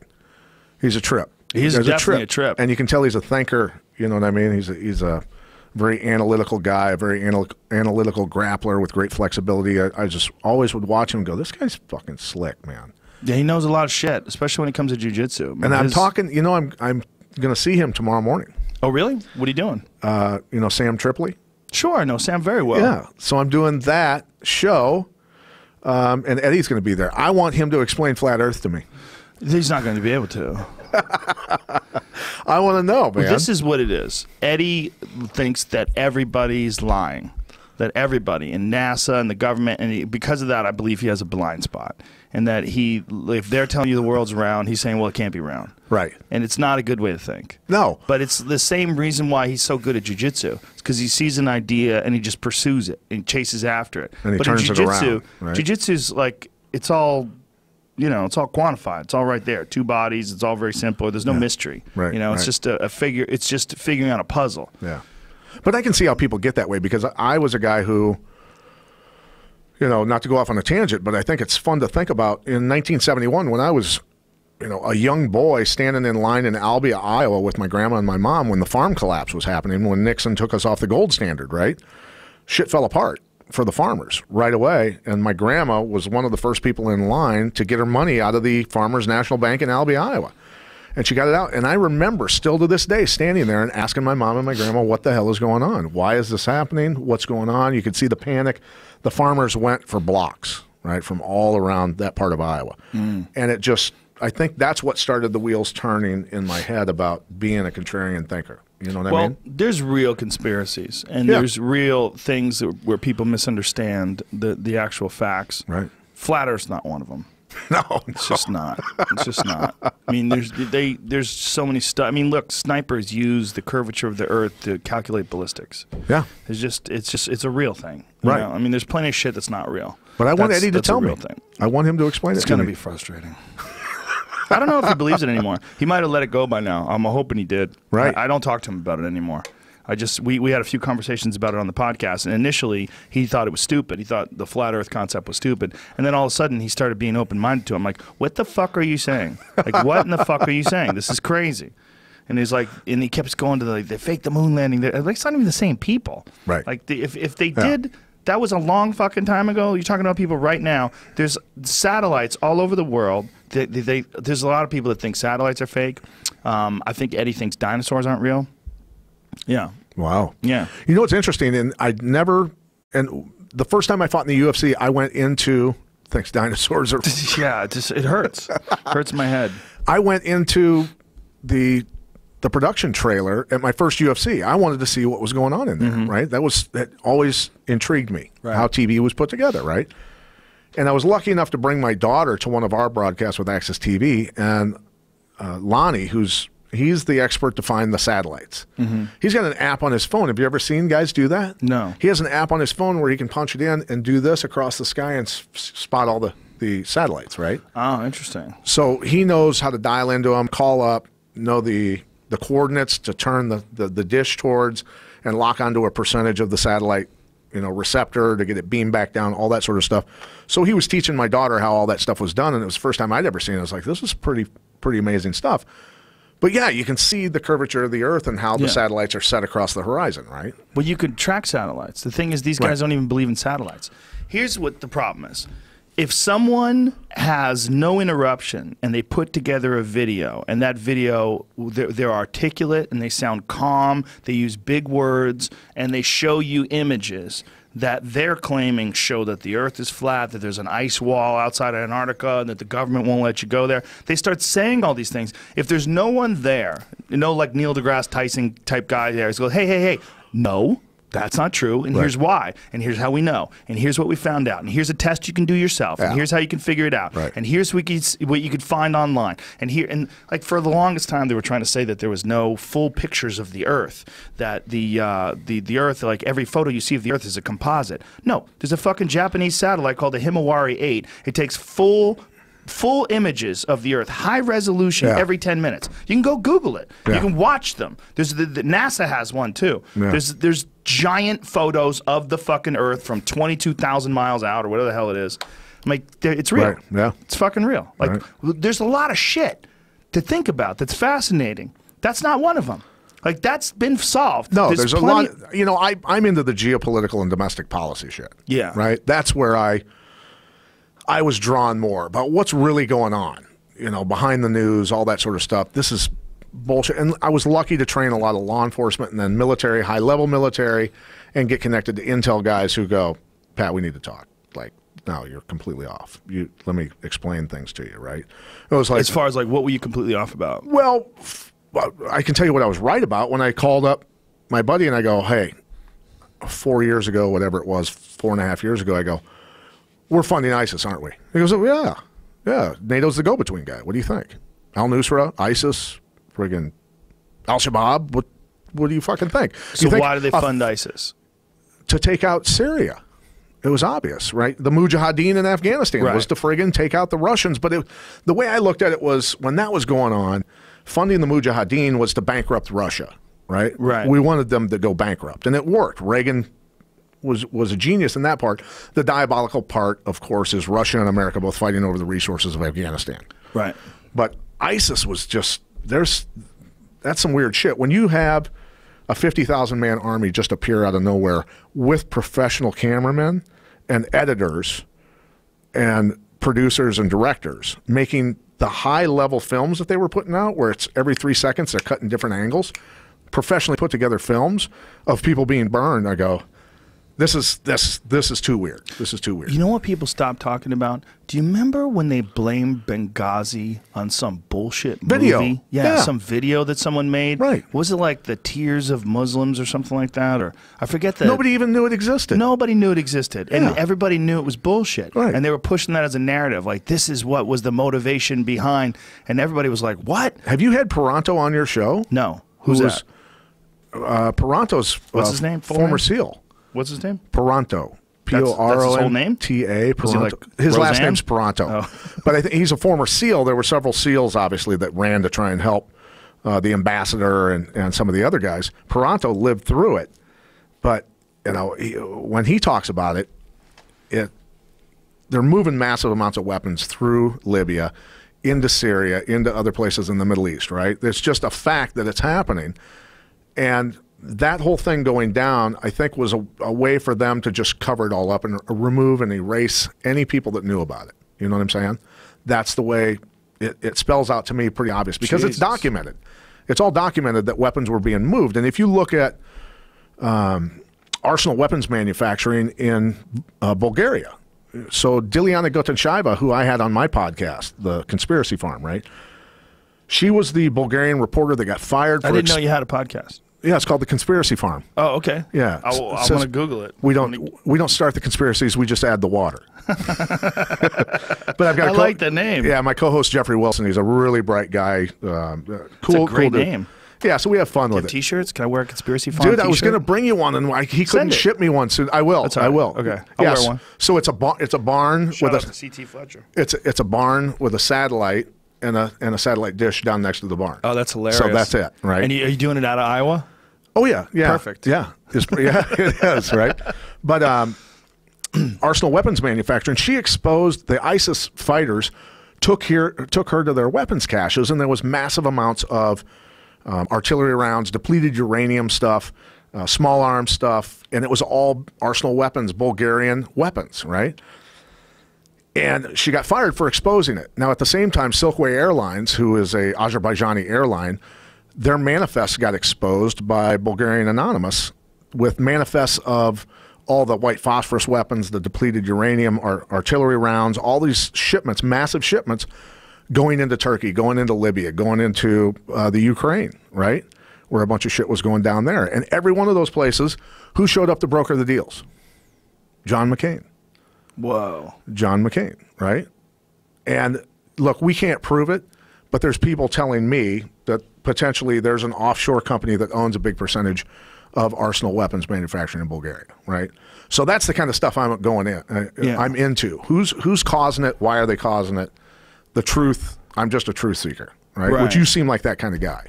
For sure. Don't you think that stuff is exposed at a level that's never been possible before because of the internet? Yeah. And that these people are probably used to operating in a certain way that they've been doing for decades, and now they're having to adjust. Mm-hmm.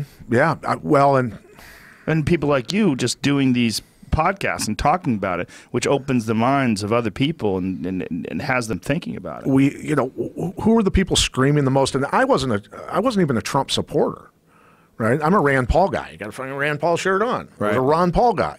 You got to teach him takedown defense. Off of a lawnmower, right? He got blindsided in his defense, right? Yeah, but what the fuck was that about? His neighbor attacked him? His neighbor's a lunatic. Right? Great. Good times. But it's a risky thing to do. Live right next to a guy and attack him. Right. Like you're fucking burning the bridge. I don't know what kind of sentence that guy got though. I haven't kept up on that. But I was given sentence yet. During the presidential run, I was given speeches for Rand Paul, a couple of them, to introduce him. So I'd give a speech, then bring him out, and I got to know him a little bit better. Is this in Iowa? Yeah. Amazing dude. We had great conversations. I'm a big fan of his dad. Yeah. So, but the people that are yelling the most now about Trump and all the other stuff, you wonder what they're guilty of, right? The deep state is it is a way of doing business, right? There's smash and grab.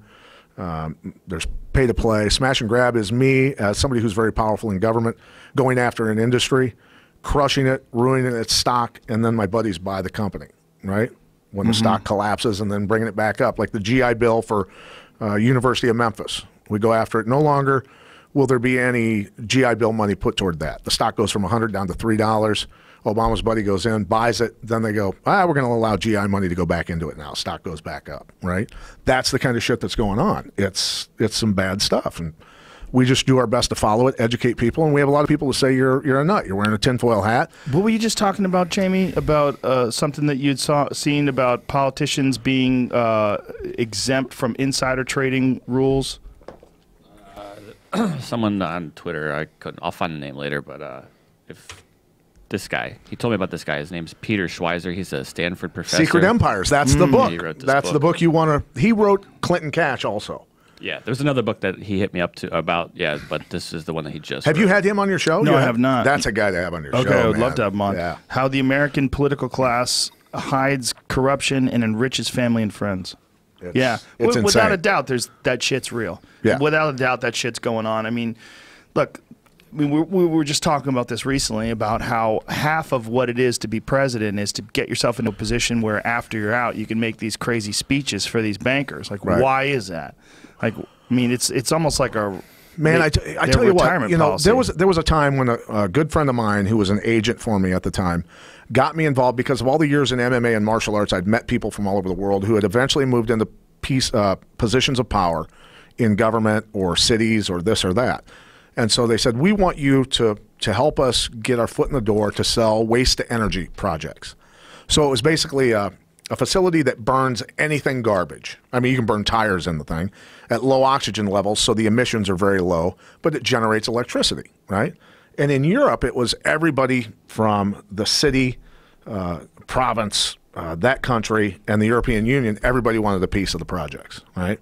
That's just the way they do business in Europe and South America and other places like that. They have to have a different model for it here, for the corruption, right? They just do things differently here, and that's just the way it is. They've made adjustments, and either way, they're going to find their way around it. Yeah, the idea that there's no corruption is ridiculous, right? No one thinks that. So it's how much corruption is there, and how many people are out there exposing it and putting their neck out there to expose it. That's a big part of the problem, because if you really know about it, that means you're probably entrenched in the system too. Yeah, and the cognitive dissonance of the citizenry of knowing that Hillary Clinton and a few other people sold, the document just came out. It was 15 million kilograms. 15 million kilograms of depleted uranium, yellow cake, right? Sold to the Russians. At what point in any part of a discussion on any planet is it okay to sell your enemy 15 million kilograms of friggin' uranium? What was the justification behind it? Have they agreed that this is a fact? And this is it's a fact. It's a fact. They agreed? I mean, is there any dispute that this is a fact? No, there is no. No, but they sit there and use the excuse. Well, there was 8 other people that had to sign off on this, right? What does that mean? Right, but people also got suddenly only that 8 company people? suddenly that company invests $145 million in the Clinton Foundation. Yeah, that's a big problem. That Clinton Foundation is fucking insane, and all these people that were blind supporters of Hillary that didn't look at that, like, how do you not find a giant problem with that? Right, right. And that book by Schweitzer talks about it. He goes in detail about that stuff. Yeah, I'm sure. How's that guy staying I'm alive? surprised. That's what I was just going to say. After the he's Clinton not going cash, after the Russians. dude, Clinton cash was bad enough. This one's Yeah. even worse. I'm surprised he's not dead.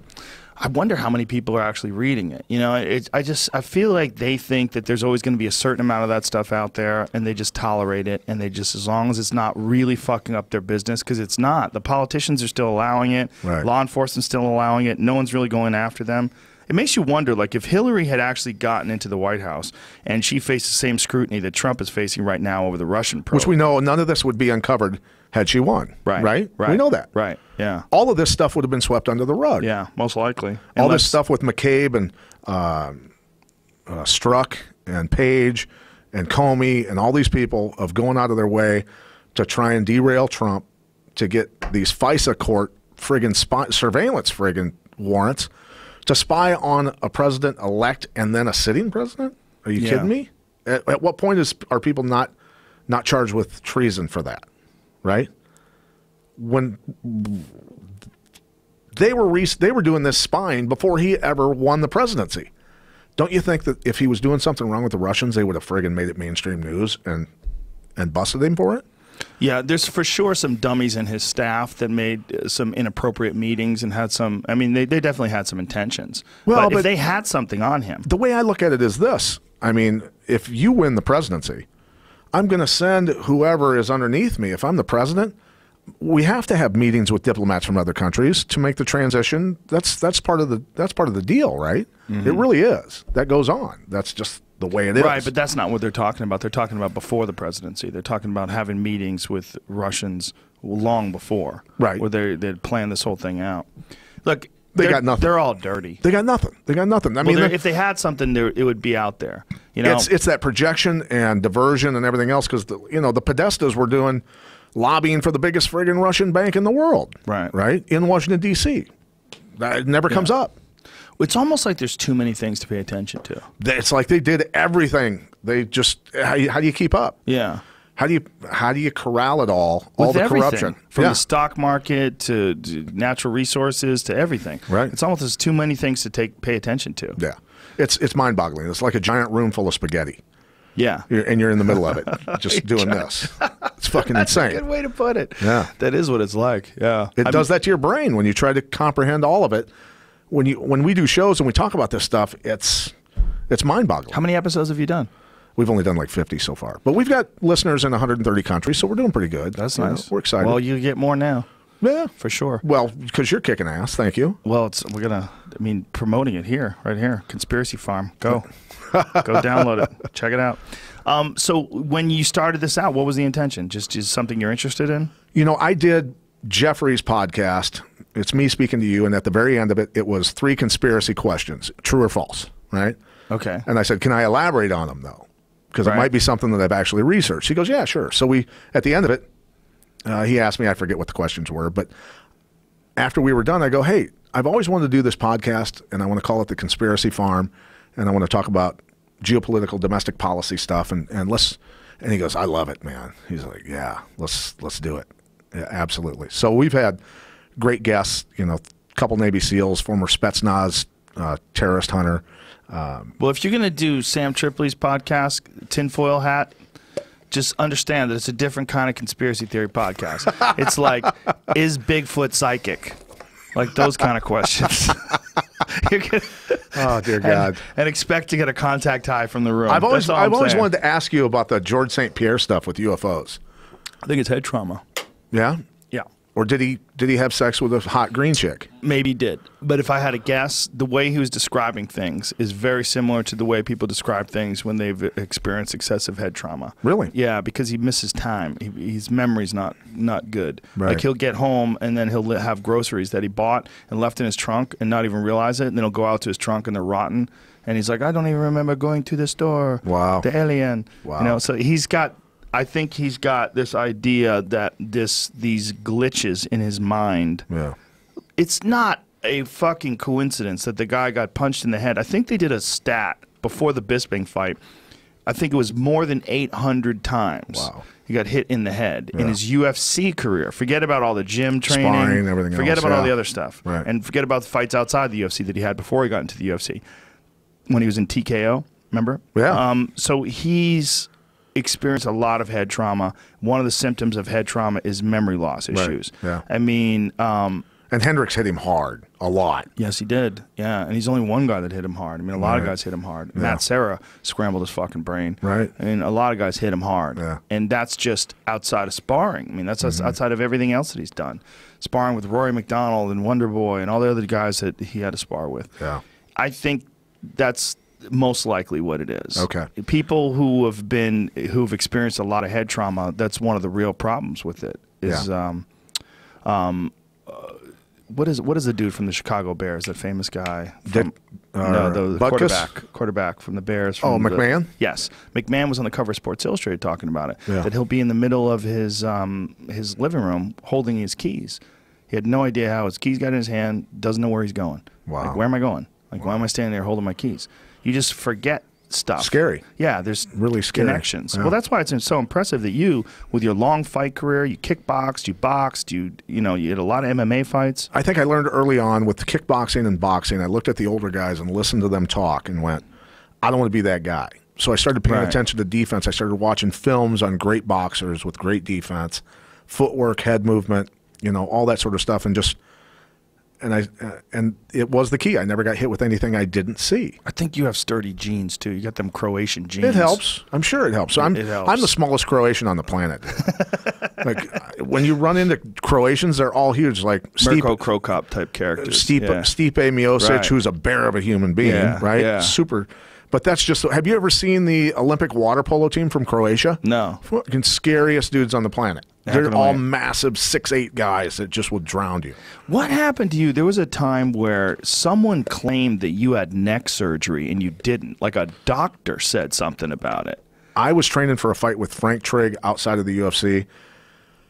It was the first round warming up, and I get hit with a left hook, and my neck crunched, and my left arm dropped and wouldn't work anymore. Man, I went, fuck.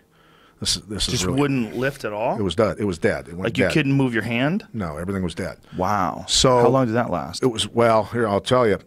That was the end of the first round. I got cracked with it, right? And I go, all right, let's pick it up the second round. And I hit him with like 4 or 5 right hands in a row because that's all I could do. And I crushed his nose, and he had to have surgery because I was so pissed off because he blasted me, right? Right. And I don't think it was necessarily malicious, but we were still warming up, and he cranked a left hook on me. It was bad. So over time, everything started to atrophy on this side of the body. Everything started falling apart, and it was very painful. And I went to a neurosurgeon and got an MRI. The neurosurgeon goes, he goes, your disc exploded into your spinal cord and almost severed it against the other side of your spinal canal. And he goes, to make things worse, you have so much stenosis, there's no fluid in there. There's no spinal canal. It's all scar tissue crushing your spinal cord everywhere, cervically, right? Whoa. So you're in. This was bound to happen over all the years of abuse, people wrenching on your neck, punching you, everything else. It just eventually gave way.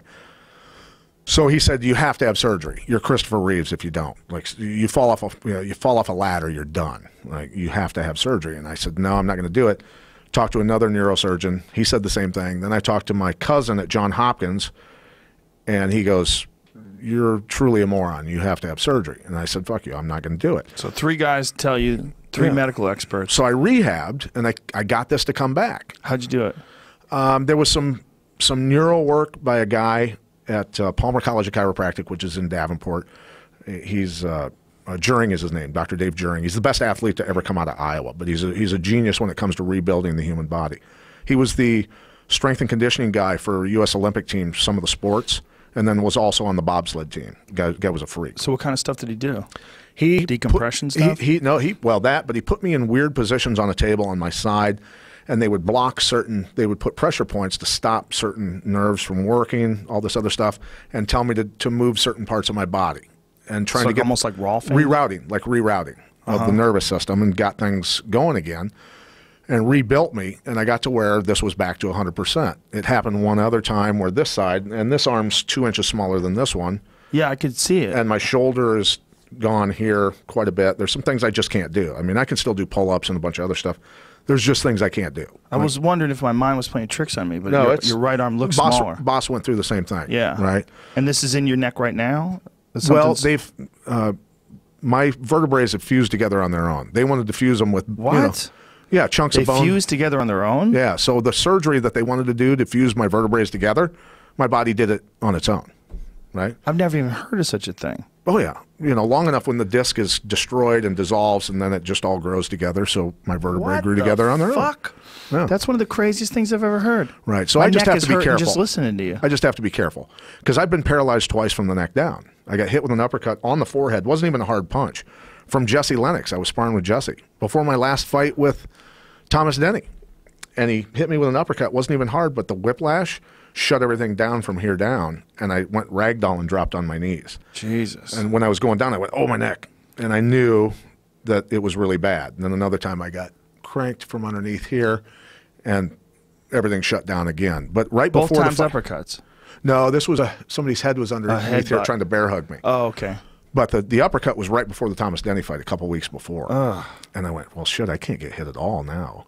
So I went into that Thomas Denny fight and just said, he's not a powerhouse puncher by any means, but I can't get hit at all. So I Right. just danced around for the first 5 minutes and then knocked him out early in the second round. And got out of there without getting hit. But it's amazing the sense of urgency you get when you know you could be paralyzed. I wish I would have fought like that my whole career. Right? Then you really never get hit. Right. Yeah. So I'm just glad my neck gave out before my brain did. So your neck now, how is it? I have to be careful. I still have to be careful. Have you ever thought about getting one of those artificial discs? They do that. At this point, they would have to saw my vertebrae apart and put them in. I've never heard of them healing up like that, where they seal together on their own. It does happen. It does happen. Wow. Yeah. That's crazy. So will your right arm come back to a normal size? It's been like this for years now. Wow. So I did tons of rehab. This was... How long ago did this happen? Well, when I was training for the Frank Trigg fight, when it first happened, I didn't even remember. Again, that's just like dates are just... Think of how many fights you've called, right? Do you remember certain years of like any fight I could name, or could you pull it? I see you as kind of a guy with a photographic memory, so you're I have a memory pretty sharp. For things that are interesting. You're pretty sharp, but if you like ask my wife, she's like, "This motherfucker doesn't remember shit." I have a very selective memory, right? But with fights, I have a particularly good memory. Everything to me, because of fighting for all those years, coaching for all those years, and doing commentary for all those years, it's one big mess of just fights. Like, I'll remember the Hughes Trigg fights forever. Right. Sure. I'll remember, Tim winning the title. I'll remember that sort of stuff. But everything else is, honestly, or like a Jason Black who's in a war with a guy from American Top Team.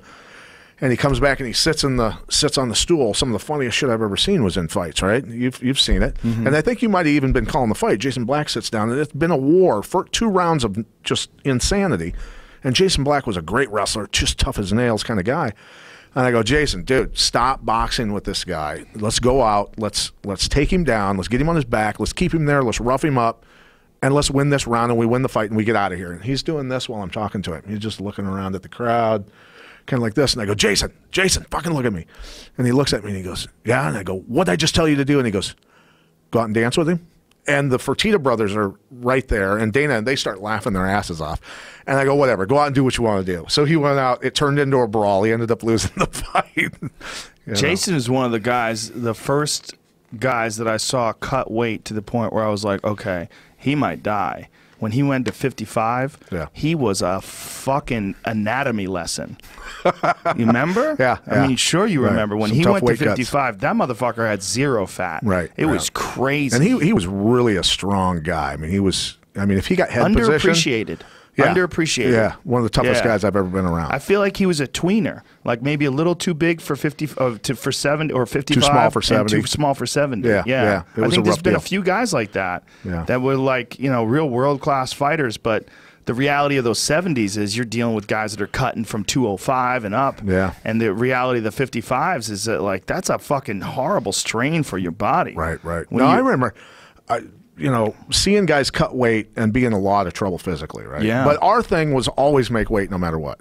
I mean, that's just the way it was. I think I had one guy that didn't make weight for a fight in the IFL, and he got run out of the gym because of it, right? Right. He just got run out of the gym because everybody was so pissed at him for not making weight. Right. Seen some horrible weight cuts with people, but I had a weight cut where it was in New Jersey.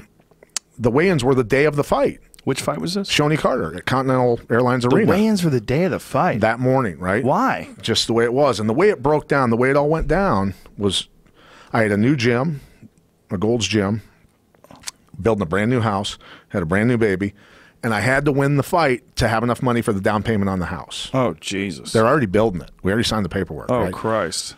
So I'm cutting weight, and I've been so busy that I wasn't paying enough attention to my weight, and I was struggling. So the whole night, I stayed awake the whole night, and all I thought about was, I know I can beat this guy. This guy's not going to beat me. But if he headbutts me or for whatever reason and I don't win the fight and I lose that money, I lose my house, oh my God, I start to panic, right?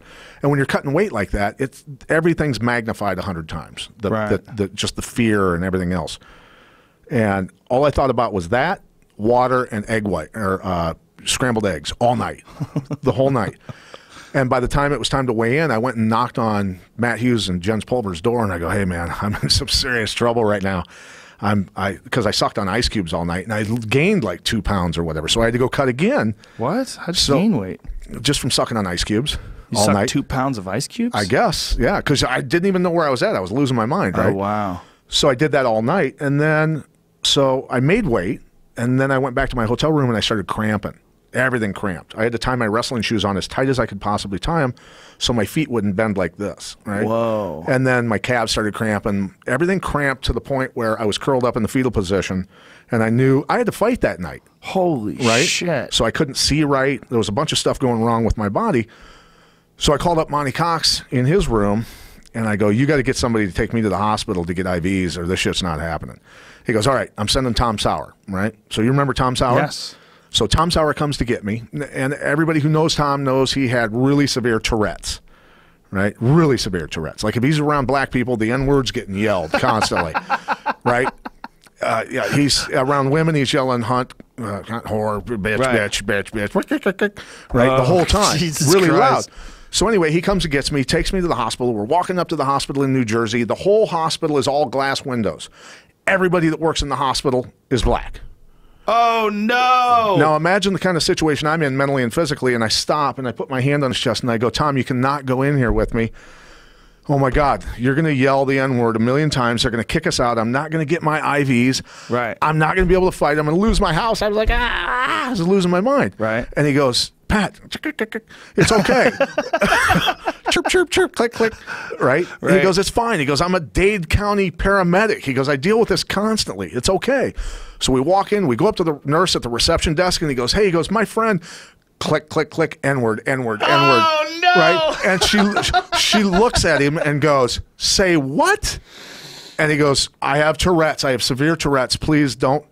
He goes, my friend needs an IV badly. And she looks at me and goes, oh, shit. Like, I looked that bad. Wow. My eyes were way back in my head. I was in rough shape. So they gave me 3 liters of saline. 3 liters. Yeah. Revived me enough. Think of like a 2-liter Pepsi. That and was then 3 add of those. another one. 3 of those. Wow. Well, three 3 yeah. 1 liters. Yeah. That's yeah. a lot of water. Right, right. And so they revived me enough. I was still seeing double when it came fight time. And so the first round, I just took Shoney down. I threw him, took him down, stayed mounted on him the whole first round to get him to wear himself out. Right, Just hitting him with punches, elbows, just stuff, just not going overboard. Right. But I wanted him to be tired going into the second round. How diminished are you in this state? Bad. Yeah, it was bad. Like It was bad. half your capacity. Maybe, yeah. So the second round, I just went, okay, now I got to end it. So I head kicked him and knocked him out. I remember that. And I just went, I made it out of that with the skin of my teeth. You know, but so it's just, weight cutting can be very extreme. Yeah. It really can. But we always believed in you have to make weight. That you sign your name in. And that's why I get so pissed off and disgusted when people don't make weight. Yeah. You know? Well, it's a lack of discipline. It is. For sure.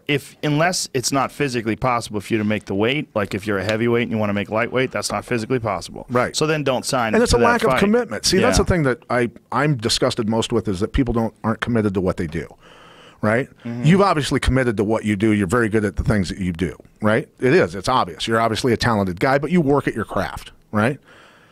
You know, there came a time where I had to leave college to go home and take care of my alien mother and had to work 3 jobs and realized sitting in a basement that I was raised in, every time it rained, it flooded. My feet were in water. I woke up one morning and I was doing, you know, had started out fighting and everything. And I said, this is it. I'm going to win a world title. I'm going to win a UFC title. That's it. This is it. And I loaded a 9mm pistol, and I put a round in the chamber, and I put it in my sock drawer, and I said, if I don't win a world title, that gun's going in my mouth, and I'm done.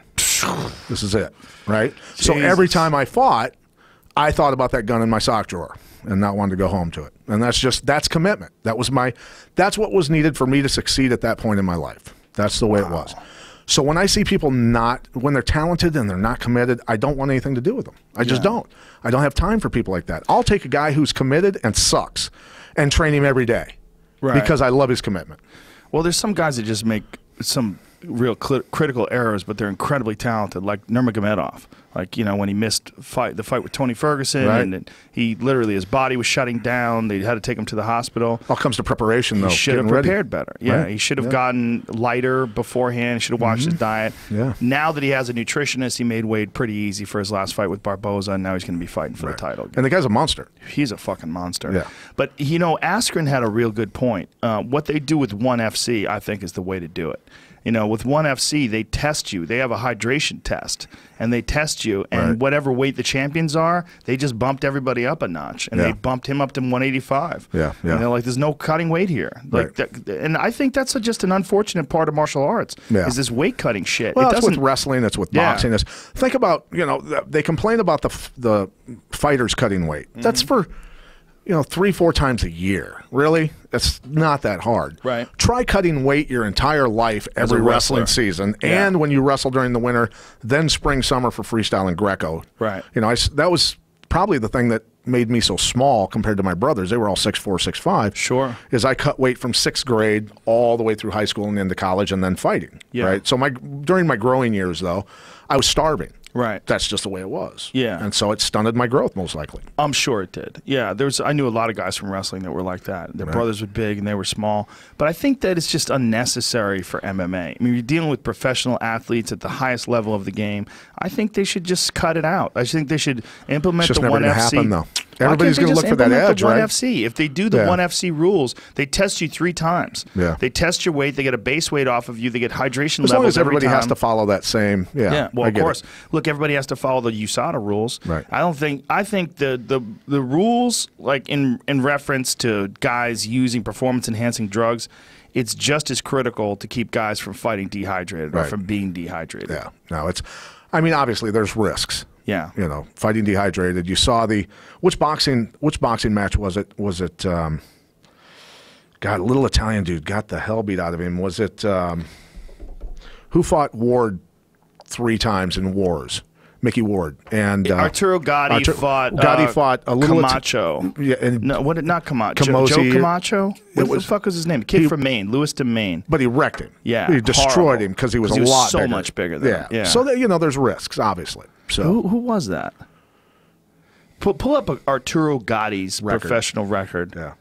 I remember that his name was Joe. He was from Lewiston, Maine. He's a talented guy. Yeah. And Arturo Gatti looked like he was 2 weight classes bigger than him, and he fucked him up. Right. Yeah. Oh, go ahead. If you got to pee, go ahead. He's writing it down. Well, what do you got here? You just edited Go way back. No, we're live. Joe Gamach. I needed a bucket. Joey Gamach. That's who it was. Yeah. Joey Gamach. I remember that. That was horrific. That was 2000. Man, time flies. How crazy. Pat Miletich, tough guy, can't hold his piss. Now we know. That's probably why I had a hard time cutting weight. That doesn't make any sense. Pull that fight up. I'm going to see that fight. Arturo Gatti, Joey Gamach. That was a disturbing one.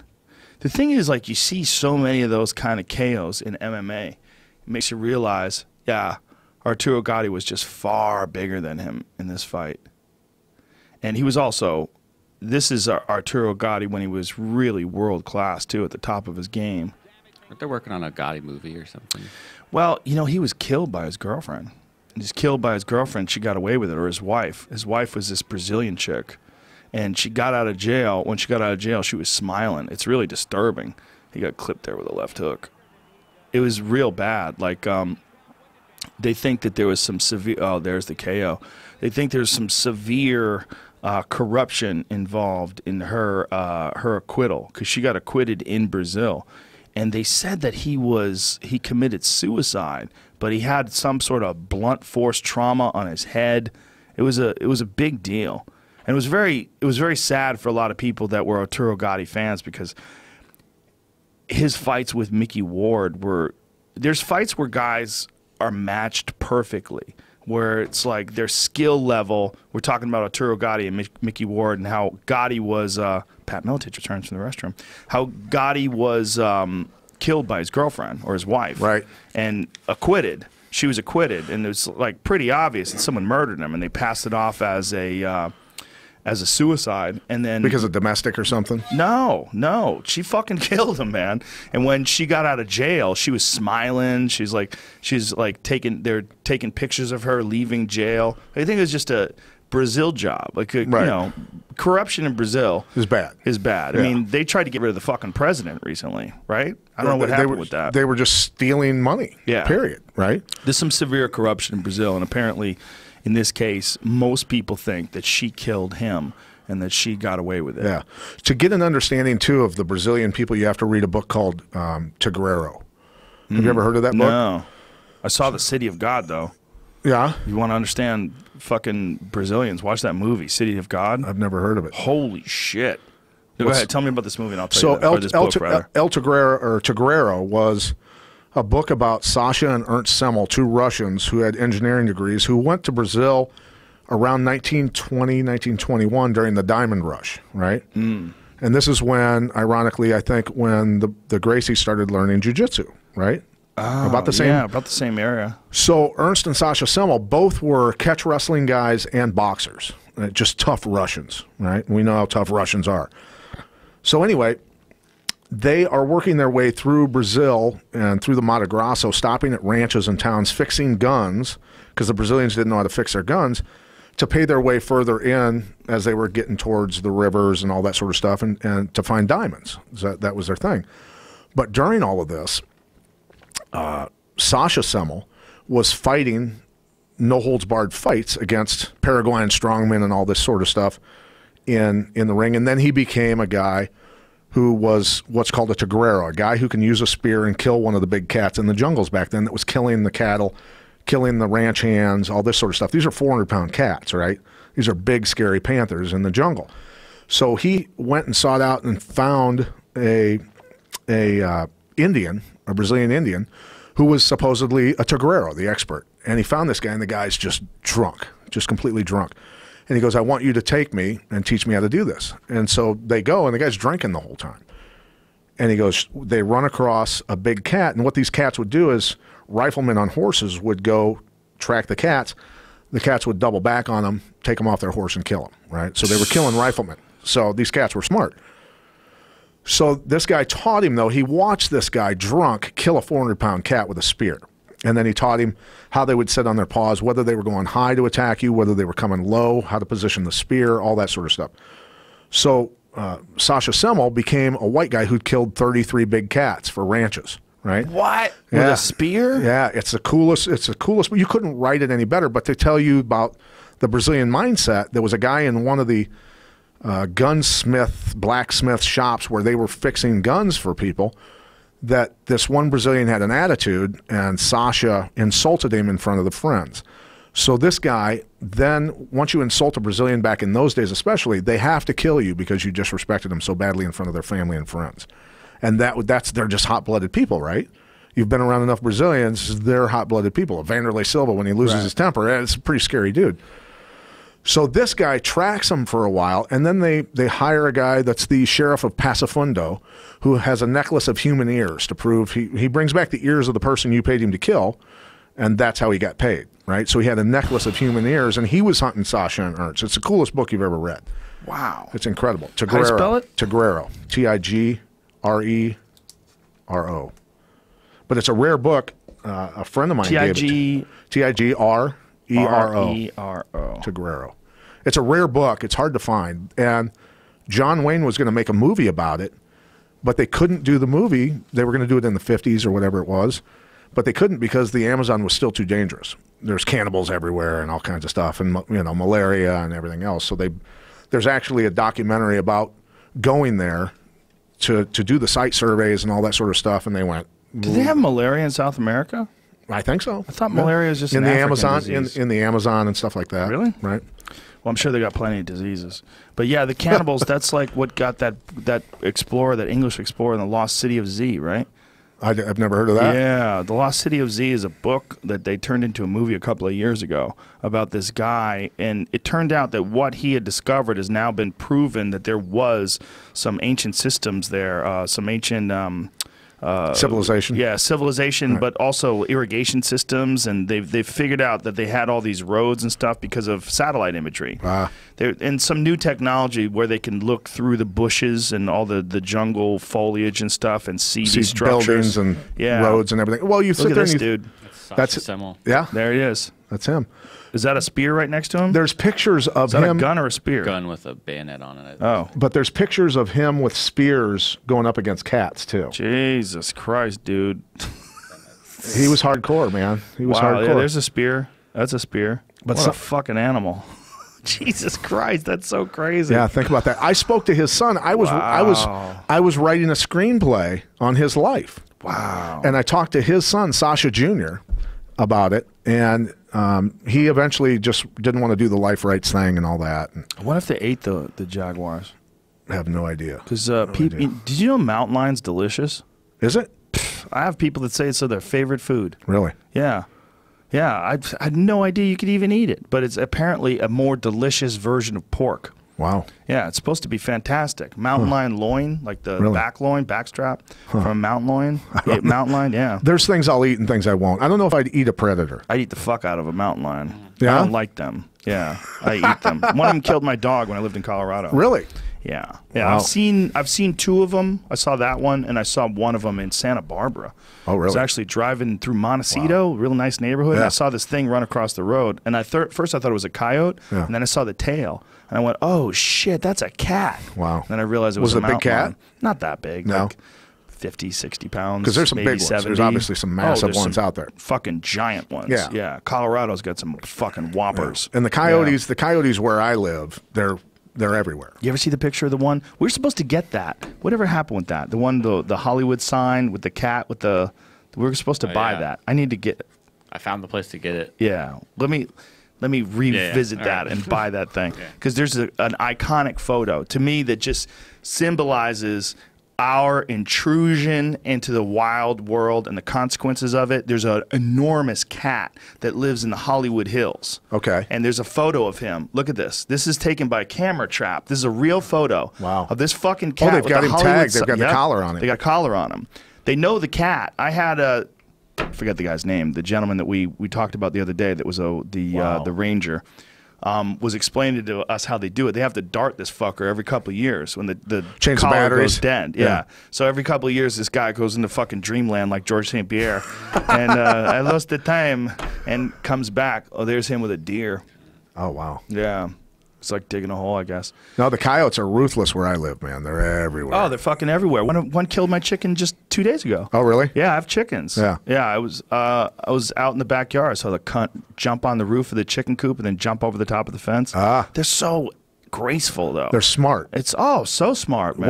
One of my good buddies he sold his company to Orkin. So he was an expert at getting rid of deer, getting rid of coyotes, getting rid of anything off your property, getting rid of raccoons out of your house, whatever, right? He's the guy that started trapping when he was 10 years old, right? And some of my buddies did that, and he was one of them. But he became the expert, sold his company to Orkin for a lot of money. But he's the first and foremost guy, besides one other guy, I think, worldwide, that is the expert in trapping coyotes. And when he explains it to you, you sit there and go, how smart are these? If there's anything out of place, they never take the same way back to their den ever. They always go a different route. They're smart about covering their tracks. And to trap them, he goes, if you do one thing wrong, they recognize it right away and they're gone. So he had to go and really study, research, and There's a great book by Dan Flores. It's called Coyote America. Yeah. And Dan is he's a professor at, I think, was he from University of New Mexico? He's from New Mexico.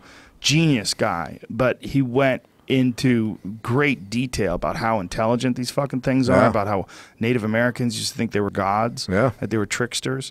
And they're basically wolves. They're a small wolf. Miniature, yeah. They're just a miniature wolf. Super intelligent. And my old house that I had that had some timber on it and stuff, I had a fox den across the creek on the hillside. I'd watch the fox coming back with squirrels and rabbits every morning at 4 or 5 when I'd be up to get workouts in. I'd be drinking coffee. I'd have turkey vultures on my turkey vultures are this big, man. They're massive. And they'd sit on the railing of my porch outside. You know, I hear my wife scream, just shriek and go, Jesus. And I go, what? And she goes, what the fuck are those things?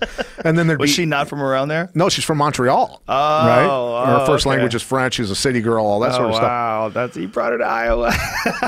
Well, she was studying to be a doctor of chiropractic at Palmer, which is in Davenport, Iowa. And so, you know, the thing is, though, I had eagles, owls, hawks, herds of deer, coyotes, all kinds of crazy stuff running through my yard constantly. And that's when I had the Mastiff and a Shepherd and some other stuff that, you know, my Mastiff wanted to kill everything that came into my yard. Oh, for sure. Yeah. A big ass dog like that. Yeah. Iowa's that's like one of the best places in the world for white-tailed deer. They're huge. I have a buddy of mine, my friend John Dudley. He bought a farm out in Iowa just to hunt whitetails. Yeah, so the the Miletich farm is down in southern Iowa, and my grandma on the other side, her farm was down there also, and it's, you know, obviously a lot of timber also, and it's the deer you see down there. And even, you know, in Bettendorf, Iowa, where I live, which is right next to the Mississippi River, the deer are huge. You know, I see a deer in Texas and they look like a German Shepherd. Yeah, it's interesting, right? Yeah. It's, you know what that is? That's the warmth. There's and the corn principle. There's that too. Corn, soybeans, all that sort of stuff. They're well fed all the time. And they, dude, I hit a deer, what was it, a year and a half ago with my F-150, and all it was his chest hit the front of the quarter panel and scraped down it and destroyed the whole side of my truck. Just destroyed it. They're that big. They're tanks. Yeah. Now imagine hitting a moose. My dad hit a moose, almost killed him. Oh, Jesus! The vehicle caught on fire because the moose crushed into the engine compartment and caved in the front of the vehicle, and then it all caught on fire. My dad had to friggin' go out kick the back window out to get out. Jesus Christ! Yeah. And if you honk at a moose, if you stop and then honk at a moose, they'll kick your ass. They'll run and smash your car. Yeah. Yeah. So you just seeing a moose. I went on a fishing trip, one of the many fishing trips I went on in Canada with a friend of mine, Mark Lewis.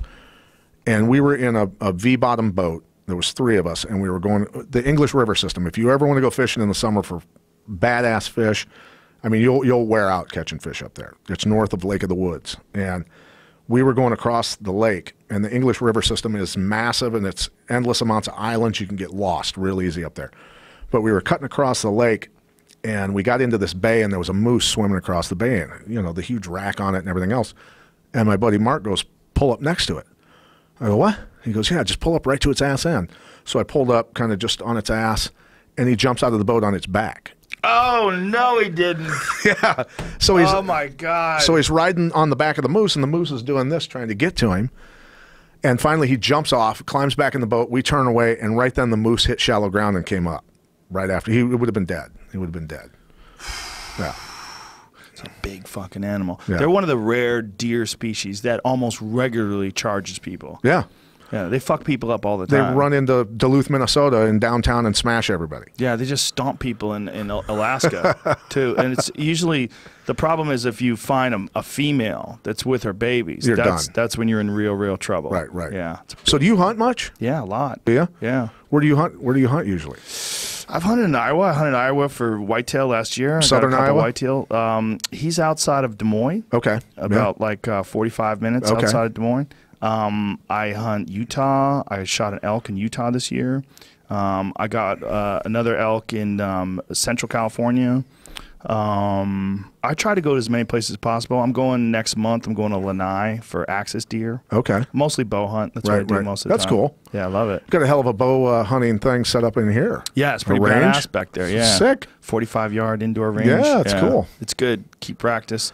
The doctor that I told you about, Tyson Cobb, the orthopedic surgeon that fixed Tim's arm, he was a bow hunter who went and got crocodile in Africa, you know, big all giant game, stuff like that. And, you know, the stuff that he hunted was, I mean, you know, killing a grizzly with a bow that's some scary stuff. Yeah, that's a real risky proposition. Yeah, but he did stuff like that. Yeah. Yeah, my friend Dudley that I was telling you about that lives in Iowa, he does that too. He goes all over the world and hunts. You miss. Yeah, it's very, very risky. Yeah. Very risky. Right. But, you know, it's the thing about the grizzly hunting is like people don't like it. Like it's gotten to the point where in BC they've outlawed it. Right. And they really shouldn't have. And the reason being is that you got to control the populations because there's nothing that eats them. Right, like right. except them. Yeah. They're all cannibals. All grizzlies, even black bears are all cannibals. They eat the cubs. They eat the cubs all the time. Right. And if one of them dies, like I've been black bear hunting before, and if you shoot a black bear and like maybe you shoot it like right before dark and it runs off into the bush, you don't want to go after it. Right. You come back in the morning, bears are eating it. Yeah. They eat their own. I've just been a guy that, you know, I don't have time to hunt. I've gone deer hunting a couple times. I just never, you know, Right. I'm more of fish. I love to fish. I do too. Right. So that's what my kind of thing. fishing you do? I'll fish for, you know, I've fished for shark off a beach before.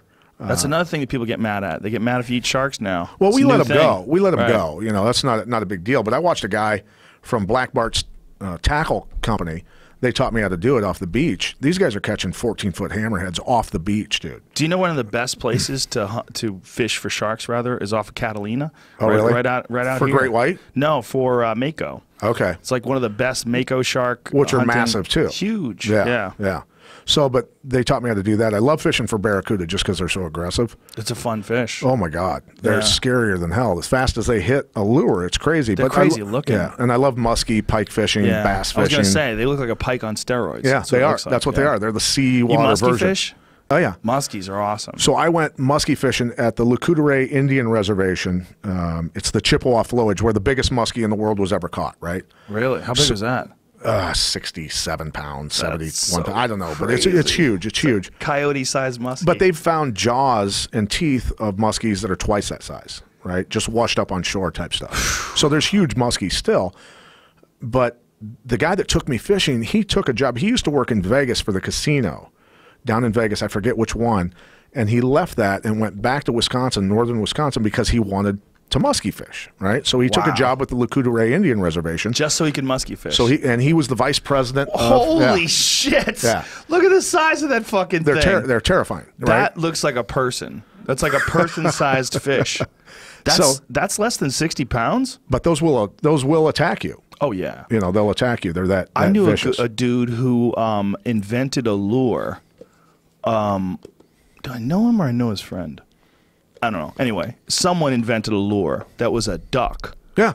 It was a That's what my grandpa used to fish for him with ducklings. You hook them through the tail and throw them out on top of the lake and let them swim around, and a muskie would hit them. Yeah, isn't that crazy? That's how they do it. They regularly back then. eat ducks. Yeah. This guy had a lure. Well, you that can as look on you YouTube pull of it that. in, as you reeled it in, the paddles, the feet would move, right, and the muskie would think it's a real duck, and they would jack them. Yeah. So but the guy that was he was that casino guy that took me fishing. What do you got here, Jamie? It's called a suicide duck lure. Oh, so nice. See, this is my fishing days are a long fucking time ago. Yeah. This is like when I was a very early teenager, like 13, 14. I was addicted to fishing. I fished constantly. I still fish. I still love it, but I'm out of the loop in terms of like that this is a regular thing. So this is a duck. Oh, so the duck is like he's running away, and a muskie comes and jacks. Got to make him look panicked, right? Yeah, yeah. But he was the vice president of the Muskie World Association, and he took me fishing. And he goes, we have tons of muskies that we've radio tagged. He goes, but we're not going to use that. That's cheating. I know their patterns How do they anyway. radio tag a muskie? They just punch the thing by the dorsal fin, and it's got the little. Wow. So they gives out a transmitter, and you can find out their patterns or whatever. But he goes, I'll take you muskie fishing tomorrow if you want to go. I said, yeah, awesome. So we go to the bait store, and he gets chubs this big. That's the bait. So you're holding your hand out about 1.5 feet. They're at least 12, 14-inch fish, right? Wow. That's the bait, right? And he'd hook them through by the dorsal fin. We'd go out in the boat, drop the chub straight down, then we'd go back to the island, and he had a rod holder, put the pole in there, set the drag reel light, put a bobber at the top of the line so you could see the bobber move if something was taken off with it. And we did that 4 separate times with 4 lines. And then we sat in the boat and ate sandwiches and just talked. And then all of a sudden the bobber takes off. He goes, all right, I'm going to pull up, you run and grab the pole, jump back in the boat. He goes, I'm going to maneuver you and keep you have to stay over the top of the fish. And with muskie, trolling motors scare them, but a regular boat motor idling does not for some reason. So I'm learning a ton of stuff from this guy. And he goes, for 25 minutes, you have to let him turn that fish head first and then swallow it. That's the rule. About 25 minutes it takes them. They take their time. They wait till it's dead. They crush it with their jaws, and they slowly flip it, and then they swallow it. And he goes, but if it starts to run anytime before that, you have to try and set the hook. That's just the way it is. Right. So, and this is my first time muskie fishing. So when they start chewing on them, you just wait? Yeah, you stay over them. So the muskie will be swimming along. The size of that fucker. Yeah, so they'll be swimming along. So somebody caught that bass, and then the muskie grabs it. Right? Got a hold of it. So they don't have the muskie; they just have the bass. Right. So you got to let them turn them and then set the hook. Then you'll catch the muskie. Right. But so that's what we did. And at about 17 minutes, it took off, started to run. I set the hook, and I caught a 52-inch muskie first time out. Ooh! Yeah. Holy shit! It felt like I set the hook in a log. That is a big fucking thing. Yeah, really cool stuff. 52-inch muskie. Yeah. Yeah, they're northern pike fishing is very fun. I've done that in Alberta. Some of my favorite times. They hit hard. Yeah, and so the English River system where we used to go, if you catch a pike this long, you leave it on the hook because a big one's coming. Right. And the first time it happened to me, scared the living shit out of me. Right? So when you catch a pike that's 2 feet long and you just leave it on the hook, let it swim around up there anyway. And you're just hoping that no, you're not hoping. Bigger. It's coming. Really? It's coming. Wow. Yeah. So a big one's this going to one come here? That's going on right now. Yeah, watch this. Fucking cannibals. Cannibals in the cold water world. Remember Babe Winkleman, the professional fisherman? Yeah, sure. Watch So this. this one is right there. There it comes. And he's just holding it over this bigger one that's underneath it. They're such a crazy animal, too. Like, pike seem prehistoric. And they are cannibals, without a doubt. Yeah. Babe Winkleman, I watched a video while I was in Canada fishing. We were at the lodge, and Babe Winkleman's asking this guy who's an Indian guide. He goes, so what do pike eat? And the guide goes, pike. They eat pike. And he goes, no, what do pike eat? He goes, pike. It's like they breed so they have food. That's what they eat. That's just, they're just aggressive, mean fish. Yeah, and they live in that dog-eat-dog cold water environment where there's 3 feet of ice above them half the time. Right, right. Yeah. Well, all those animals up there, like we were talking about bears being cannibals and pike being cannibals and the fucking deer 350 pounds. Yeah. It's just a tough Hardcore. world. Yeah. Yeah. I mean, when it gets that goddamn cold, it's a tough world.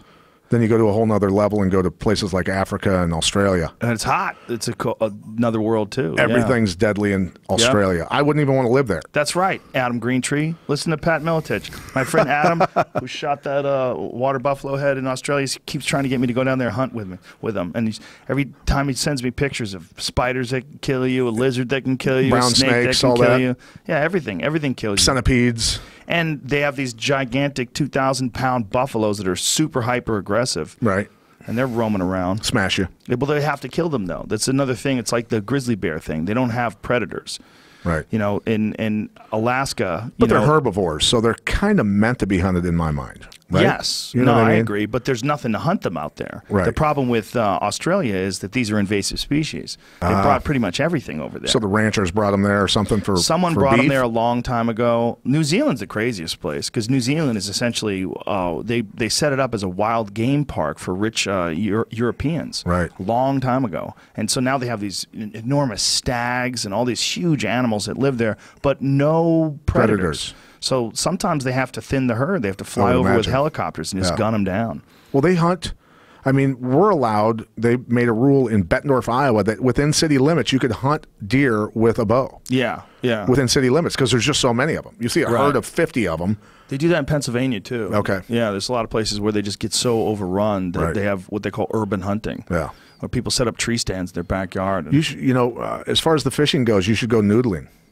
noodling for catfish? Yeah. You let them bite your hand? Yes. Fuck that. That seems so stupid because occasionally you fuck up and get a snapping turtle, right? Or a beaver. Ah! Fucking beaver. Woo. Imagine a beaver that can chew down a tree. Imagine what it'd do to your wrist. Oh, it would hurt.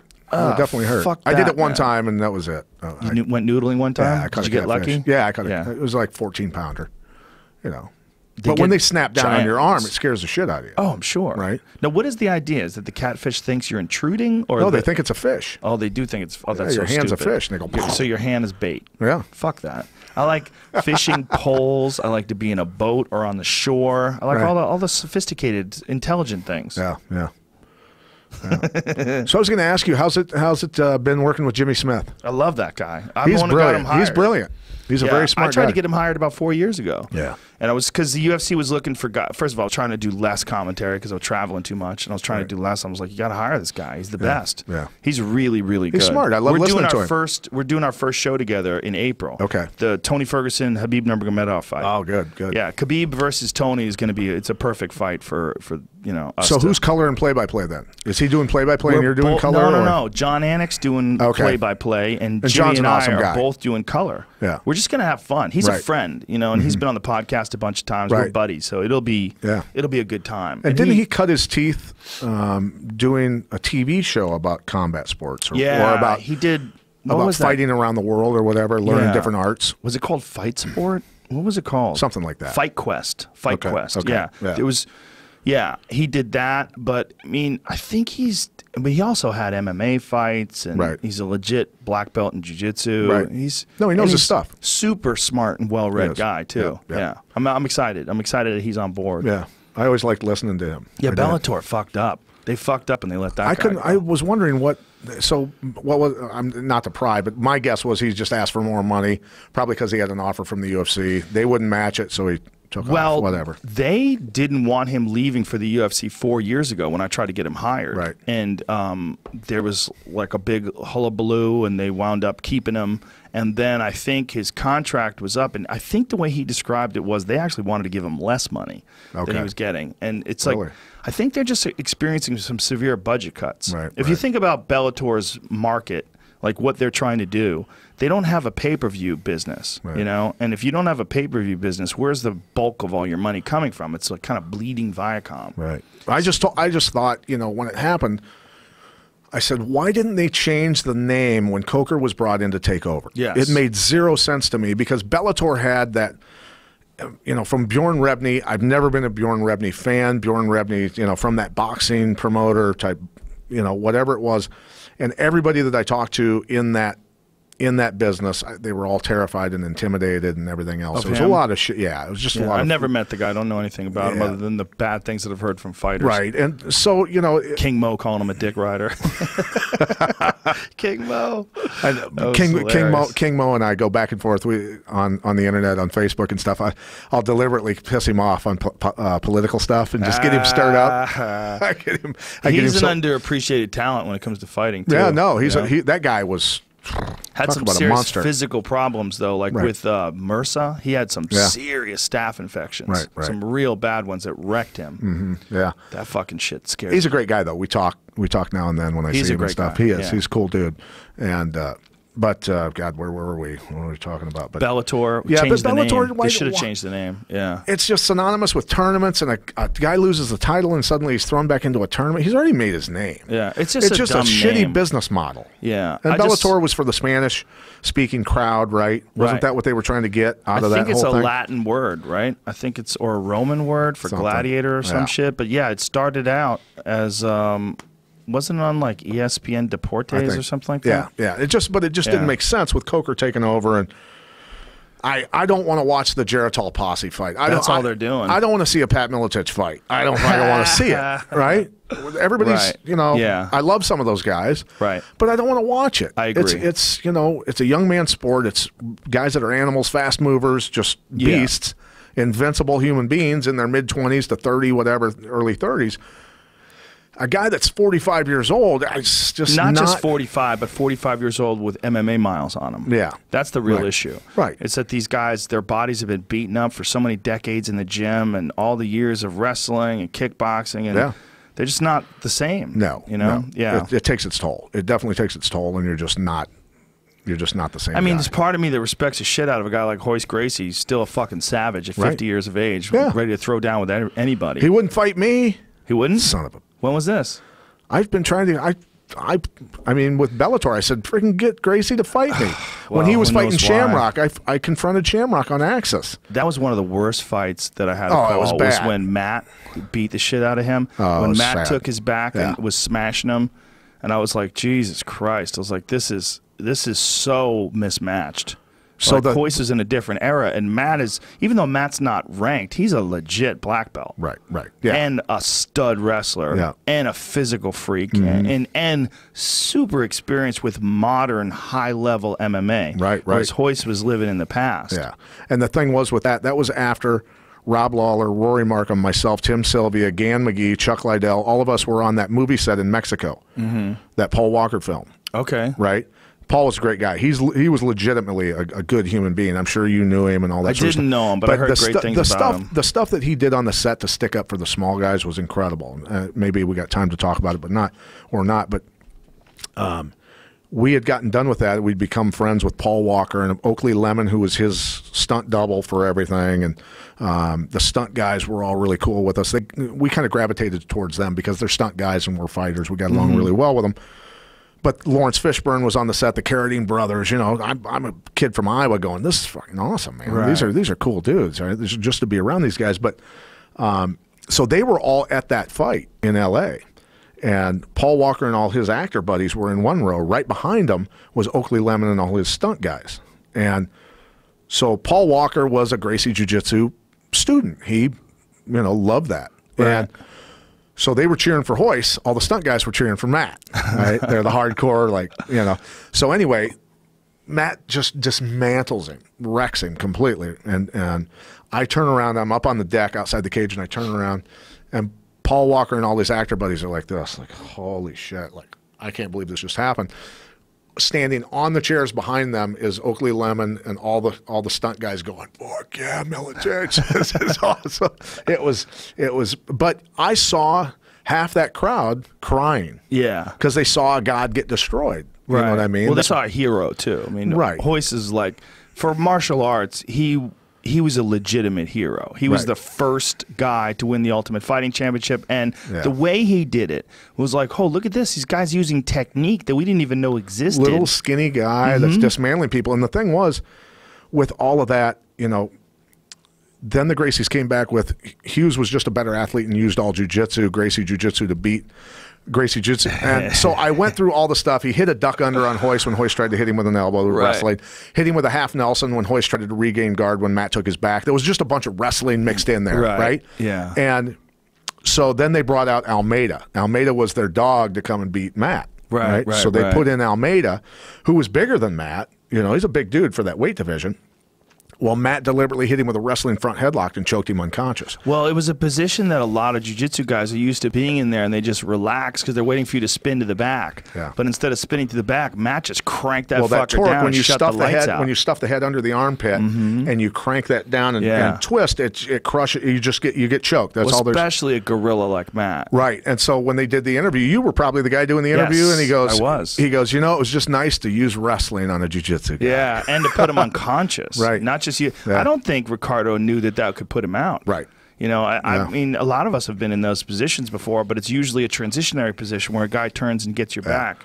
No one's ever done it since either, by the way. No one's ever choked anybody But out guys in wrestling will use that stuff. You know, like Dave Lilovich, who wrestled for Purdue. Dave and Joey Lilovich, they were All-Americans at Purdue, and they were beasts. And obviously, Lilovich, they were Croatians, Psycho-Croatians, in Michigan City, Indiana, where they grew up. And Lilovich used to use a move that they named the Lilovich, where it was, you'd include, what the fuck's the name of it? Not a darce, but Anaconda choke? an anaconda. It was an anaconda in college wrestling. It looked like you had a front headlock, and he would choke people unconscious. As soon as they'd go limp, he'd grab the chin, roll them, and pin them. He was doing it all the time. I heard about that. So Dave Lilovich pinned Bill Tate from Iowa State. Bill Tate was a Waterloo, Iowa guy. And he put him asleep. He put him asleep and pinned him in the NCAA championships. Is that illegal?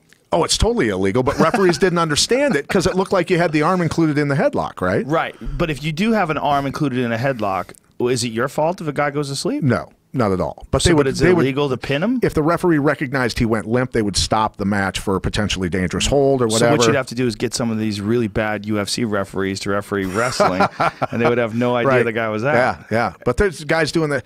Did you see at the NCAAs the guy hitting the key lock on the guy trying to break his arm? No. Yeah. Didn't Mark Schultz do that in the Olympics?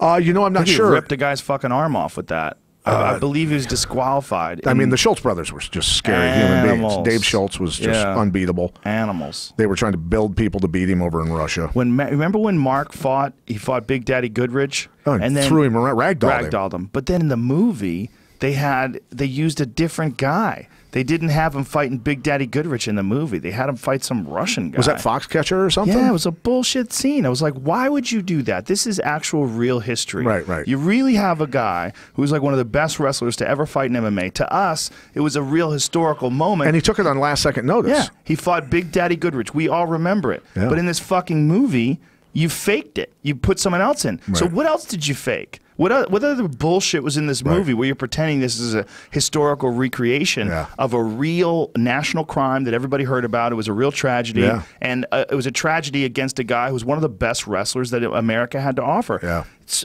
I felt like it was one of the worst examples of what Hollywood does, the arrogance of Hollywood. To do to a real story. A real story. Yeah, They decided, fuck Big Daddy Goodrich. Why have him in there? Right. I mean, that would be like Mike Tyson pretending Mike Tyson won the fucking world title against Ivan Drago or something. Really, it would be something akin to that. Like everybody knows what the real fight was. You know, being an Iowa guy, this whole California experience and Hollywood and all this stuff freaks me the fuck out. It should. It does. It's just some. I was out here pitching TV shows before The Ultimate Fighter. I was pitching an Ultimate Fighter show to Kevin Riley, who was the president of NBC at the time. And John Hirschfeld, who you know, right? John Hirschfeld goes, look, you're going to have maybe 5-10 minutes with these people. Right. I had them laughing for an hour and a half. And they're like, this is awesome. I love this show. I love this idea. And mine was much different than The Ultimate Fighter, right? It actually made sense, the 4 pillars of MMA and competing in each one and all that sort of stuff, right? Well, he called us personally and he goes, you know, the board talked about it and the board just, he goes, I couldn't get it through. They just don't feel mainstream's ready for this type of thing and all that. Then The Ultimate Fighter came out on Spike and the rest was history. But every time I had one show sold to Stars, the guy that used to be the president of HBO, remember him? Which guy? The guy that got in trouble, right? Yeah. I can't remember his name now offhand. I remember. No. Rex? No. Something Albrecht? Yeah. Chris Albrecht? Chris Albrecht. That's it. I had a show sold, and then they were going to co-brand it with Spartacus, and then the lead actor from Spartacus got terminal cancer, and they couldn't co-brand them together, and that deal fell apart. Then another one that I had sold fell apart because of the collapse in 2008, and I was like, dude, I can't win anything. Like, Well, I it's had a deals crazy set. business also. Like, if you're an outsider and you're coming in here to try to pitch things, there's so many people they already know that are pitching things. Right. Like, you got to imagine if you're a guy that's a producer or, you know, an executive, rather, at some sort of a network, you've got people knocking on your door all day long. And you're used to quality from certain people. Yeah. Or what you want to see. Right. You've seen their work before. Yeah. Right. And it's very hard for an outsider to get in. Oh, dude, I finally just went, okay. Yeah. I had so many concepts written on a laptop. I'd sit up all hours of the night writing concepts for shows, all that sort of stuff. You And know what's finally I just interesting? This thing that you're doing for fun, your conspiracy farm, that's probably your best way in. Podcasts are the best way in because you could build an audience, an undeniable audience. Well, and we want to go to, you know, black sites, CIA black sites, and arrest us and drag our ass in there, right? We want to get in trouble, right? We want to go to places where you don't want that. We're going to push. You say you want that. You don't want that. I don't. Okay, I get what you're saying, but we want to push the envelope, right? We want to push the envelope, and we want to expose the real facts behind what's really going on, and that would cause some heat. I'm sure that we'd eventually get a call, you know, where you need to kind of divert off the path you're on. You know, think so? Without a doubt. You looking forward to that call? Weren't you starting to do a show like that, though? I did Joe Rogan Questions Everything, but right. Mostly it was on Bigfoot and UFOs and so stuff you're not going to get in trouble for. And aliens. Right. Well, it was mostly almost all bullshit. That's the problem. And I was much more interested in conspiracy theories before I did that show. But in the 6 months that I did that show and all these different people that I interviewed and all the stuff you saw in the air was just a fraction of the total mass of all the people that I talked to. Right. Mostly was bullshit. Mostly is crazy people. Right. Mostly is people that just have a bad way of looking at reality. Like they have confirmation bias, and the way they look at things, they just have this very distorted version of what the truth is. And they also want Bigfoot to be real. They want aliens to be real. They want the government to be spraying shit out of planes above us all the time. It's all just. But we've had shitty Brennan, who was head of the CIA, admit to that, though, at least. Well, they admit to one thing, that they have looked into weather modification. Right. But the idea that every fucking Southwest flight is spraying aluminum and all this different shit in the air. No. For sure, they've experimented on using it for warfare. I mean, they've looked into everything. They've looked into spray the atmosphere over your enemy, and have storms break out on them. There's that, and also to look, you know, in Abu Dhabi, they make it rain every week. They make it rain 52 times a year. Yeah, they just do it with. They just throw money in the air and it fucking rains. Wow! Like they just figure out a way to cloud seed, and that cloud seeding has been around forever. That's real. Yeah. But that's not what you're seeing when you see planes fly overhead and you see those clouds that form behind the planes. That is a reaction between the jet engines, the condensation in the atmosphere, the heat of the jet engine. And I was never sold on. For a long time, I was never sold on that at all. It's ridiculous. You know, I was never. You know, and the 9/11 conspiracies and stuff like that. The only thing that I've noticed about that is you can see the detonations going off on Building 7 when it never got hit. You don't see detonations. What you see is floors collapsing and the pressure of these floors collapsing causing these windows to blow out. Right. This is just what would happen if something was pancaking. But I don't subscribe to it is what I'm saying. I don't subscribe to it. I don't subscribe to it either. I mean, who knows what the fuck happened with all the shit behind the scenes, but what we do know is that a bunch of people capitalize on that, which makes it look like a conspiracy. And all the intelligence reports that came out before that happened was that the terrorists planned on using planes as missiles to take down buildings. Yeah. We knew that, Yeah. at least. That's where I stop.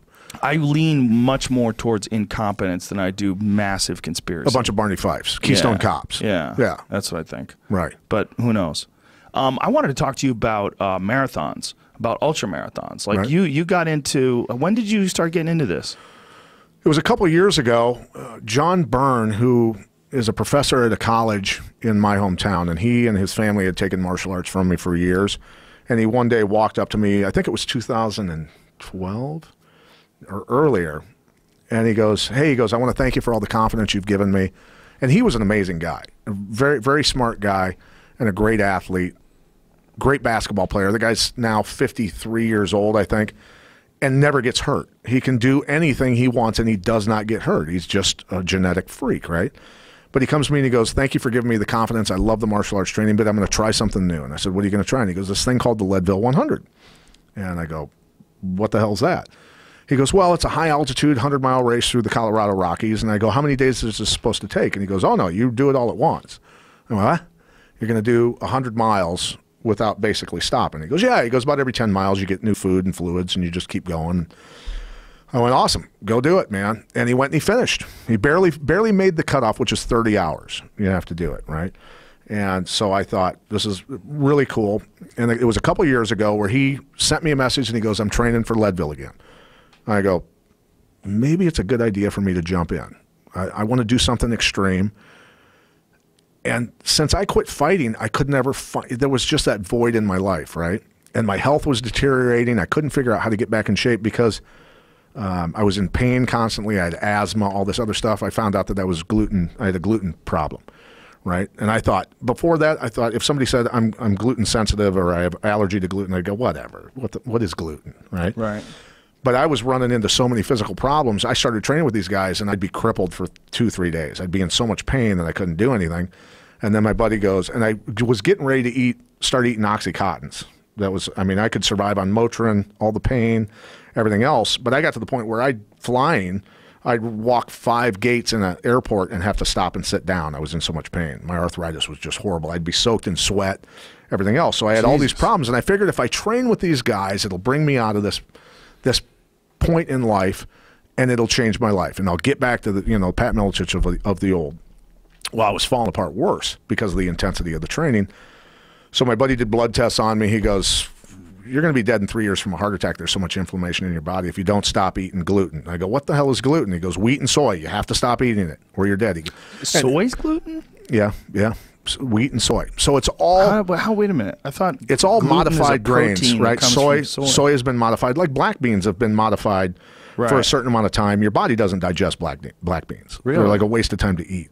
So, but the wheat and the soy is what was causing the inflammation, along with the spraying that goes on with wheat fields and soy fields. It's really bad, right? Yeah. So anyway, glyphosate, all that stuff. it's bad stuff. So anyway, he said, "You'll be dead in 3 years from a heart attack. There's so much inflammation. You have asthma, you have 3 forms of arthritis, your digestion system, your digestive system is destroyed." He goes, "How's your temper been lately?" I go, "Not real good." He goes, "Your brain's getting destroyed. Your thinking process is screwed up because the chemicals that your stomach is giving off is affecting the way you think. It's your second stomach or your second brain, right?" He goes, "So you have to understand that." So I quit cold turkey, stopped eating. Took about a week before my arthritis subsided, started to go away. I went from running 3-mile runs and feeling miserable for 3 days to 10 months later, I did a 75-mile run. In 10 months, though, from not eating that garbage. You did a 75. Was it a race, the 75-mile run? No, it was actually a training run. It was a training run with the guys, and they worked me up from 3-mile run, 10-mile run, 12-mile, 15, 18, 20. Drop back down to a 10-mile run on the weekend. They'd always do the long runs on the weekends, and a lot of times I was doing these runs on no sleep because I'd done a broadcast Friday night. Get home the next day on Saturday, have no sleep because, you can finish late and you got to fly home first thing in the morning is what I always did. Right. Operating on no sleep and then start, and we did 30-mile run, 35, 45, 50, and then a 75-mile run, along with the stuff training during the week that a lot of it I was doing on the road too. And it's just an amazing group. It's probably the coolest group of people I've been around. And David Clark, who is a guy that served as a role model for me, just reading his book, which is called Out There, Ultra Recovery, a guy that was 320-pound alcoholic who changed his life one day and decided to become a badass ultra runner. It just being around those people, they don't show pain. They just don't show pain, even when they're in misery. It's a weird mindset. It's so much different than MMA, where 25 minutes of misery in an exhausting fight is, now that I've gone through some of this stuff, it's a joke. It's a complete joke. Because when you're out there running 75 miles, 50 miles, I ran 50 miles in 97-degree heat with the same percentage of humidity on a blacktop country road in Iowa, getting scorched, went through probably 4 hours of heat stroke. My brain was getting cooked. I mean, I literally felt like I could die at any time. And these guys are laughing at me. They're laughing. They had me in a field at mile 30, farmer's yard, hosing me down with cold water from the farmer's house just to get my body temperature down so I could get going again, right? Wow. Just crazy stuff like that. They're just hardcore. It's an amazing group of people, and I encourage people to work their way up, try and find a running group and try it, because it's cool shit. How often do you do it now? I've backed off of late. I've been doing more, kind of getting back into grappling a little bit, doing a little bit of kickboxing stuff. Grappling even with your neck? I tell people, look, don't go for the gold. You know, and I had to tell the right. and there's a lot of good grapplers at the place I go to. Summit, it's a wrestling and jiu-jitsu facility. CrossFit's in there, a bunch of other stuff. But some of the guys that I used to train are the senior guys down there, and there's some really technical guys, some 10th Planet guys actually. Joe O'Loughlin follows that system quite a bit, and he's former Special Forces guy. And you know, I just said to everybody the first few times I went down there, I go, look, I have no desire to be a world champion again. I've been paralyzed twice from the neck down. I have no desire to get into friggin' brawls with any of you. I go, I'm here to get back in shape and just grapple and kind of have fun again. You know what I mean? So let's understand that first and foremost. If you go for crazy submissions on my neck, I'm not going to like you a whole lot. Right. You know? So I'm doing a lot of that. I'm slowly getting kind of back into the mindset of ramping back up with the running and stuff like that. My brother, who's 58, who never ran, he did Leadville last year. Was it last year? Yeah. You know, that's a guy that never ran, and most people take their lifetime to be able to do a marathon. He did 50 miles at Leadville, missed the cutoff at 50 miles, but he's 58 years old and never ran before, and just, he was in love with it. He fell in love with it. He's in the mountains. You know, I already lived my sports dreams, Joe. I already won a world title. I've done some cool shit. So to me, running that, when I saw the course and went, this is intimidating. This is to look at a mountain and know you got to go over it. Right. At the 40 to 50 mile mark and then 50 to 60 going back. It's some scary shit. It's intimidating. My brother was totally the opposite mindset. He was like, this is the coolest shit I've ever done in my life. He goes, bombing down that mountain was the coolest thing I've ever done in my life. This is amazing. And I just went, that's the way the mind's supposed to work for stuff like this. Yeah. He got it. You know what I mean? Yeah. So. Well, it is, a lot of it is how you approach things, right? How you approach challenges. Like some people love the idea of something being very difficult, like what a struggle. I can't believe how tough that was. You get out of it, you feel exhilarated. Yeah. Whereas other people, they look at it like, oh no, I need a couch and a beer and a sandwich and a good TV show about fucking... you know, right. Whatever. So I did Leadville a couple years back, and John Byrne and I went out 2 weeks early, and I had to leave from Colorado, fly back to Providence to do a broadcast, and then fly back. He picked me up at the airport, and we went back up. But while I was with him for the first couple of days, we went up Mount Elbert, which is the tallest mountain in Colorado, and I felt the altitude. I felt the altitude, 14.5 or whatever it was, and it was painful on the way up. And then we got caught on a storm on the top of the mountain, a bad storm, hail, downpour, and lightning hitting everywhere, all over the mountain. We had to bomb down this mountain as fast as we could, and I trashed my quads, right? And we're real close to the actual race at that point, right? It's like a week and a half away. And so then I got on a plane, flew to Providence, and I was panicking. I was like, this is some serious shit I'm about to do, right? And I started sweating. I'd never had anxiety attacks before in my life, and I'm like, what the fuck are you thinking, dude? This is some crazy stuff. And so we were getting ready to go live, and Michael Chiavello looks at me and he goes, why are you soaked? I go, I'm fucking freaking out, dude. I got to fly back to Colorado and go do this race. I'm panicking, right? And I never thought I'd be afraid of anything, but the course is that intimidating, right? Mm. So Michael goes, dude, relax. It's okay. So we did the show, everything. I got back there. And you know, when you're out there in the mountains, You start at 4 o'clock in the morning, and they're hardcore runners, man. They're hardcore badasses. People you never, if you looked at them on the street, you go, there's no way that person could run 5 miles. And they're just smiling for 100 miles. They're just going, you know. So, you know who Courtney Dauwalter is? Right. I had her on. She won the Moab 240. By how many hours? 20. She beat the 10 10 hours and 20 miles. She beat the second place guy. That's amazing. Yeah, right? she's an animal. Were there people that thought she cheated to do that? Nope. They knew her. Everybody knew her. She's an Hardcore. animal. Yeah. She won a race blind. She was having some sort of retinal edema, so she couldn't see anything but her feet. Her pacer had to tell her where to go and all that I sort don't of think stuff. she had a pacer. She tripped and fell and cracked her head open. She went through the finish line bloody and blind. That's the toughest, and that's one of the toughest people you're ever going to meet. Right. And if you met her, completely unassuming, thin woman, real silly, drinks beer and eats nachos, not on some kind of crazy diet, eats candy. Right. She's real fun to hang out with, too. That's like, she's very easygoing. That's like you meet Navy SEALs and you go, they're supposed to be tough, right? Right. But I watched Navy SEALs fall apart last year when my brother was doing the race. Like, just fall apart. Just completely, just like. Well, if you're not physically prepared, too. Well, you know they did. I know that some of them did the 50 prepared. miler out there, right? They did, so they were getting ready for it. But you know, you get dehydrated at any point, or caloric deficit, or all these different altitude problems that can come about. All the other stuff, you know, it's definitely a mental thing that it's wild. So fighting is, the way I look at it, the best way I can explain to you is fighting is so fucking easy. In comparison. Yeah, I mean. In reality, I mean, I was fighting, like when I fought Pele, when he was ranked second in the world and I was ranked first. I didn't train for 6 weeks for that fight because I was crippled, right? I was injured, low back, destroyed, all kinds of stuff. I had 12 shots of xylocaine in my back to go out and fight. Jesus Christ. And he was the #2 guy in the world at the time and very athletic. He was a fucking killer at the time. But he couldn't do shit to hurt me even when I was crippled. He fell back for a leg lock on me and I laughed at him. And he was like, well, that's not going to work, so let's get right. But he was hanging on my head, and I'm throwing uppercuts and body shots, and he's plumbing me. He ran up my body with knees like that, you know, just a freak. But fighting is that easy. It's that simple to me because you're trying to outwit and outsmart another human being. Right. Right?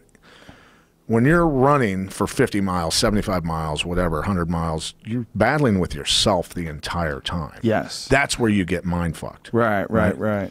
That's the scary part about it. Because you got to face yourself. Yeah, it's a different thing. Yeah, you're when you're in the middle of a fight, especially a war, you're in the moment. You're throwing bombs, and acting, ducking, reacting, and just doing it, and dealing with it and toughing it up. You take a minute break, drink some water, hop right back out again for 5 minutes. It's just a completely different animal. Right. Do you miss the old days of no time limits? I had fun back in those days because I could go 100 miles an hour and gas people out and beat them, right? Right, with your conditioning. I enjoyed that. I did enjoy that. But, you know, it is what it is. There were fights in tournaments that would go 45 minutes and just, you know, you can't cover that on TV. Right. You just can't. Like when you fought Dan. Was that a no time limit? 30 minute just a 30-minute one-round fight. Yeah, that's crazy. So it is what it is. People would sit down and watch it live. But they're not going to watch it on TV. Even the people that watch it live, pay-per-view. They're going to get bummed out. Right. It's just not the best thing in terms of entertainment value. No. Yeah. Not at all. Not at all. So it's, you know, the rounds, the rules, all that sort of stuff. That the weight weight divisions. Chance to divisions. Look at some girls in bikinis in between rounds. Walk around with the cards. And you know, I talked to John Peretti. We had John Peretti on one of my podcasts. Actually. Oh yeah. How's he doing? He's got some health issues. You know, I think I know he's got MS and some other issues and stuff like that. But you know, he wants people to know that he's the guy that did that. He does. Right? Yeah. He wants people to know I'm the guy that friggin' created all that stuff. Yeah. Well, he was the matchmaker at the time when I first started working for the UFC in '97. Okay. Yeah. And so it has been since '97 you were involved. Yeah. I did UFC 12. That's awesome. Okay. Yeah, that was the and I came in '16, so you've been around longer than me. That's awesome. Yeah, I remember your debut. I remember when I was. I remember Mikey Burnett. How's he doing? He's doing, I think, okay. I know he got shot, right? Yeah. In a robbery. Mm-hmm. Yeah. He was a good guy. Tough motherfucker. I remember when he fought Eugenio Tadeo. And wrecked him. Yeah. When everybody thought that he was the next guy. Eugenio was a psychopath that friggin' went after Henzo and was kicking Henzo's ass, and they shut the power down in the building so Henzo wouldn't lose. Remember that? Yes. That was in Brazil, right? That was craziness back then. Yeah, but Burnett was, Mikey Burnett was a guy who was a Greco national champ. benched 405, squatted Tank. 405, stronger than shit. Tough as fuck. Yeah, yeah. Yeah. The old days. Yeah. Fuck, man. It's been so long. It's really interesting when you stop and think about it. How many thousands of fights have you called? I've seen way too many people get fucked up. Yeah. I know that. Yeah. I'm real numb to watching people get beat up. And that's the thing. I would say as my coaching career progressed as I got older, you know, when you're young and you're full of testosterone and you're a psychopath and you're coaching, it's just, let's go do this. Right. You know, and as I got older and mellowed out, I mean, I had to lay down on the floor of the locker room before the first Hughes Trigg fight because I knew Trigg was a dangerous dude, just a tough son of a bitch and a good wrestler, right?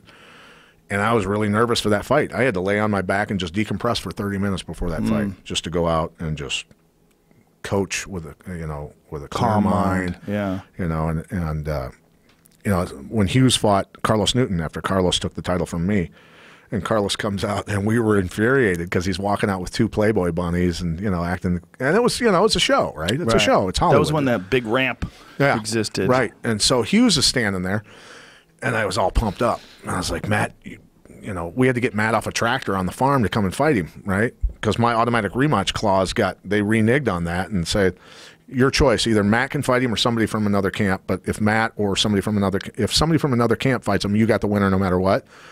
But if Matt fights him and loses, you can rematch Carlos. But if Matt wins, obviously that's kind of tough because we're buddies, right? Right. So Matt's standing inside the cage, and I'm pumped. I'm absolutely pumped. And I go, you got to smash this guy. I'm screaming at him. You got to fucking smash him. And Matt turns around and he goes, it's going to be okay, dude. It's going to be all right. He goes, we got this, dude. We got this. And I was like, all right. That was a crazy win, too. That's when he slammed him with a triangle. Yeah. Yeah. The entire crowd, their mouths were hanging open. They'd never seen anything like that in their life. Well, was he kind of half out? He was out. The triangle? He was out with the triangle, and he slammed him. He knew he was going KO'd out and slammed him, and then went out. Here's the thing. That's right. He jumped up and said, I won? Matt sits up like this, and he's kind of looking around. And I dove over the cage and let my legs catch on one side so that I could barely touch Matt's head with my hand, and I scraped his hair really fast. I'm like, get up, get up, get up, get up. I knew he was out. Right. So I go, get up, get up. And he stands up, and he goes, what happened? And Jeremy goes, you just won. And he's like, fuck yeah. Crazy. Wow. That was cool. That was a cool fight. Yeah. Very intense. Yeah, that was very intense. Carlos Newton was one of the most technical jiu-jitsu guys he was of sick. his era. Yeah, he was very amazing. athletic dude. Yeah. Yeah. One of the best fights I've ever seen to this day was he and Dan Henderson. Oh, yeah. That was an insane fight. Yeah, Those that guys was a went great back and fight. forth. That was 97, wasn't it? 97 or Possibly, yeah. Somewhere in that area? Yeah. That was one of my early days. I remember when Chuck Liddell made his UFC debut. I think he fought Noe Hernandez, and I'm pretty sure he was wearing wrestling shoes. Noe Hernandez trained with me for that fight. And Tough guy. Noe got hurt before that fight. I can't remember what he injured. But Noe couldn't train hard for that fight, so he wasn't in great shape. But he was knocking the shit out of Chuck until he ran out of gas. I mean, he was boxing Chuck's ears off. You know that fight, Peretti came to Chuck and told him, if you want to keep working and keep fighting for the UFC, do not take this guy down. Oh, really? Yeah, because they found out that Chuck was a wrestler. Ah, wow. Those are the dirty days. That was Gary Shaw telling Petrozelli and Shamrock type stuff, right? Yes. Petrozelli had to stand up with Kimbo because he replaced Shamrock. Shaw. I forgot about that guy. One of the greatest interviews ever was Dana White after that. Remember when he looks at the camera and he goes, you can't do that. It's fucking illegal. He goes, that's fucking illegal. Yeah, it is fucking illegal. Yeah. That was the dumbest matchup, too. There's a video of me in the green room of the Punchline in Atlanta, Georgia. I had gotten off stage and I was waiting to see Ken Shamrock fight Kimbo. Okay. And I was like, what a fight this is going to be. Yeah. I get off stage and they say, oh, Ken Shamrock got hurt warming up and Kimbo is now fighting Seth Petrozelli. And I go, oh, this is a terrible idea for Kim. And I said it. And I said, like, to the camera, it's like the craziest thing ever. I go, Seth Petrozelli's going to fuck him up. Right. I'm like, this is... Because we're assuming he's going to take him down and submit him. And I thought he was going to KO him. Did I thought Seth was a way better striker. I thought Seth was just going to take him down. I thought Seth is a karate striker, like a legit seasoned black belt. Right. And he could submit guys, but he was on another level as a mixed martial artist. I was like, Kimbo's and a veteran. So here's me while this is happening. If I'm wrong, you'll never see this. Well, to go to the beginning. Hold on. Where did it say in the beginning? Is fighting Kimbo Slice. This is a last-minute replacement. I gotta think Seth Petrozelli is gonna fuck him up. If I'm wrong, you'll never see this. So it doesn't matter. So it happens in the green room. It literally, the fight is 6 seconds long. Motherfucker, by the way. I just think Seth Petrozelli. Here we go. This is why they do this. Oh, St. Busy. Look, Kim. Well, yeah. Oh, you're right. Save America. Right, oh my God, you're fucking right. That's it. Yes. What I say? That was the You look older there. Well, the beard. I had that full beard back then. Right. That was after Evan died. When Evan Tanner died, we all grew beards. Yeah. That was a bad deal, man. It was sad. Very bad. Yeah, that guy was. I think he rolled out there into the desert on a mission, I think.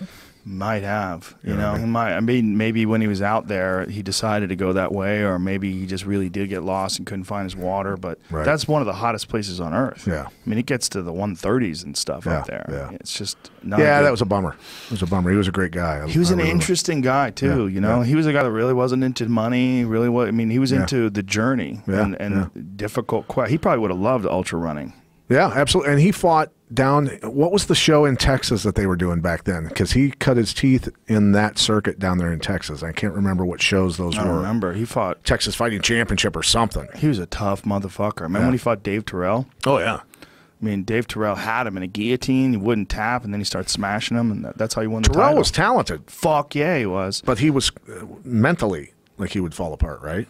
Well, he did in that fight, or at least he gassed out. Yeah. You know, something happened in that fight. Right. But yeah, that was the word, is that his talent never matched up to his performances. Yeah. And as a jiu-jitsu player, though, he was very, very successful. Like I saw him fight in Abu Dhabi. He was a fucking phenom, man. I mean, he was phenomenal. And to this day, produces some of the best black belts. Who's the best grappler on the planet now, you think? That's a good question.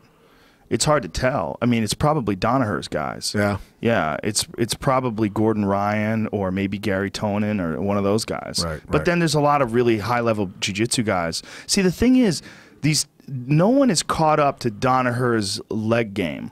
Like, there's a few guys. There's Craig Jones out of Australia that's on a real high level. There's a bunch of guys that are closing in, but it seems like what Danaher is doing, and I mean, Danaher is such a fucking wizard. Right. He's such a genius, and his application of his mind, you know, because Danaher is severely crippled. He's got one fake hip, and they're gonna replace one of his knees. Right. And he hurt his knee a long time ago from a rugby accident, and his knee was so loose and fucked up that they shortened his tendons and stitched him back together again, but they shortened him too much. And he never could fully extend his leg. Okay. And he was fucked up from then on out. And then it caused a defect in his hip. Okay. Because wore it out then. Yeah, it wore out his hip. So he's severely injured. Yeah. But his mind... He's a genius. I mean, he's a very, very, very intelligent guy. Superior intellect. And the way he's applied... like that thought process to jiu-jitsu is just incredibly unique. And so those guys, Eddie Cummings, Nicky Ryan, Gordon Ryan, like the Danaher Death Squad, what they call. Right. I have to think that at least in terms of accomplishments, I mean, that guy submitted Cyborg, Ricardo Abreu. I mean, fucking easy. If you watch that fight, and I had John Danaher on the podcast break down what he did to Cyborg. Cyborg's a multiple-time world champion. And Gordon Ryan went right through him, and Gordon Ryan's 22 years old. Yeah. I think, somewhere around that. Well, 22, I just 23. look at great grapplers throughout history from back the early Gracies, the Farmer Burns, all these scary dudes and stuff, and as it moves forward in time and just watching guys, how it's almost like a constant cyclical, there's a cycle there of you learn how to defend stuff, you hit stuff, people learn how to defend it, and you move on, and it's this constant cycle of it, and then new shit coming out and creative stuff, and I just watch it evolve and go, man, I wish I could stay young forever just to have fun with it. You know what I mean? Right, with your body, yeah. It's an unfortunate thing that your mind absorbs all these techniques and you understand how to compete better, but your body just gives out. Right, and that's the thing with MMA especially. I think it's a race to amass enough knowledge to win a title before the body gives out. Right. It just is. Well, that's why TRT was so interesting. Like the TRT Vitor days. Yeah. Because you had Vitor juice to the tits. And with all that experience, I mean, Vitor made his UFC debut back when I called my first fight, when I was a post-fight interviewer, rather, right. in UFC 12. That was his debut at 19 years of age. Yeah. So here you had him at 37, juiced out of his fucking mind with muscles on his eyebrows. I mean, he was so jacked when he fought Rockhold, when he fought Right. Bisping. I mean, clearly he was not just taking testosterone replacement therapy. Right. He was juiced up. Yeah. I mean, he was way above normal levels. I remember UFC Brazil. I was fighting. Vanderlei and Vitor were fighting each other. Oh, yeah. Right? And you knew that was a collision. Yeah. That was two scary dudes. Vitor wore shoes for that fight. But here's the crazy thing. I'm in my locker room. I'm getting ready to fight. And one of Vitor's trainers comes in. Vitor sent them to get me to come give him a pep talk. Whoa. He's sitting. That was the fight when he had hid for like 3 days because he was terrified. Vanderlei was so scary. He was having just this, I think, a mental breakdown. Yeah. An anxiety attack about fighting Vitor, or about fighting Vanderlei Silva. So he's in his locker room and he's sitting in the corner and he's like, with his eyes big, he's scared to death.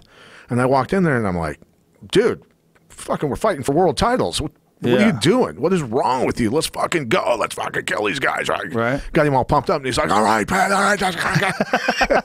Well, he had gotten beaten down by Randy before that. Right. That fight took a lot out of him. He wasn't the same guy for a long time after that fight. Yeah. The most brutal fight I've ever seen in my life, though, was Miletich and Don Fry. I remember that. In Cobo Arena Don in Detroit. Way too big. It was way too strong. It was horrifying because Omri had shot on him and he's walking his feet. Don Fry's walking his feet up the cage and dropping knees straight down on back of Omri's head when those were legal. Yep. And the entire crowd is roaring. Cobo Arena's packed. They're going nuts. And all you can hear over the top of everything is Omri's girlfriend screaming bloody murder. Ooh. Like someone was being slaughtered in front of her, which they were, right? Right, yeah. And then you've got Osvaldo Alves, who's an encyclopedia of Brazilian Jiu-Jitsu, amazing guy, and Alan Goes. And Alan Goes, I had been up there all week to help Omri get ready for the fight, right? And Alan Goes shows up the day of the fight, the night of the fight, walks into the locker room and goes, "What's your name?" And I go, "Pat." And he goes, "Here's a camera. Take fucking pictures." Right? That's the way Alan treated me when we first met, right? Wow. So I'm watching Omri get mauled, just completely slaughtered, and these guys won't throw in the towel. And I'm going, you got to throw in, like, this ain't changing. This is stupid. This is stupid. And John had stopped the fight. McCarthy pull him over, and he'd go, "Do you want to continue?" And all Omri knew in English was more. And he's like, "All right, we're going again." No. And he gets slaughtered some more, pull him back off, more, send him back out, and finally John's like, "I got it. We're gonna have a fatality here." So that was a horrifying fight. That was the most brutal fight I've ever seen. Yeah, there's been a few of those over the years. It's been a few of those. Well, listen, Pat, we just did 3 hours. Jesus. 3 hours plus. Holy cow. Time flies by, man. I'm glad we finally did this. I'm surprised my attention span lasted this long. Your attention span's on point, man. It's all that ultra marathon running. Right. We got to do this again, man. Yeah, I'd love to. And please, everybody, check out The Conspiracy Farm. Is it on iTunes, on everything? Yeah. And if they go to chemicalfreebody.com, you would love that stuff. Okay. Chemicalfreebody.com. It's all vegan products, sprouted greens, all kind. I mean, the guy is that your company or something? Good friend of mine, Tim James, who's saving people's lives from cancer to all kinds of shit. He is healing people, veterans with all kinds of open wounds from chemical stuff, and he's saving people. Are you still doing lion fight commentary? Lion fight, we no longer cover them. We cover CES, and LFA right now. Yeah. And then you're in town for that, right? What is the event? Is it on Access? Access TV Friday night, yeah. Mark Cuban's network. We're gonna have a blast. Going to be great fights, title fights. There's some great fights. So, beautiful. All right, Pat Miletich, ladies and gentlemen. Thank you, brother. Appreciate it, man. It was awesome.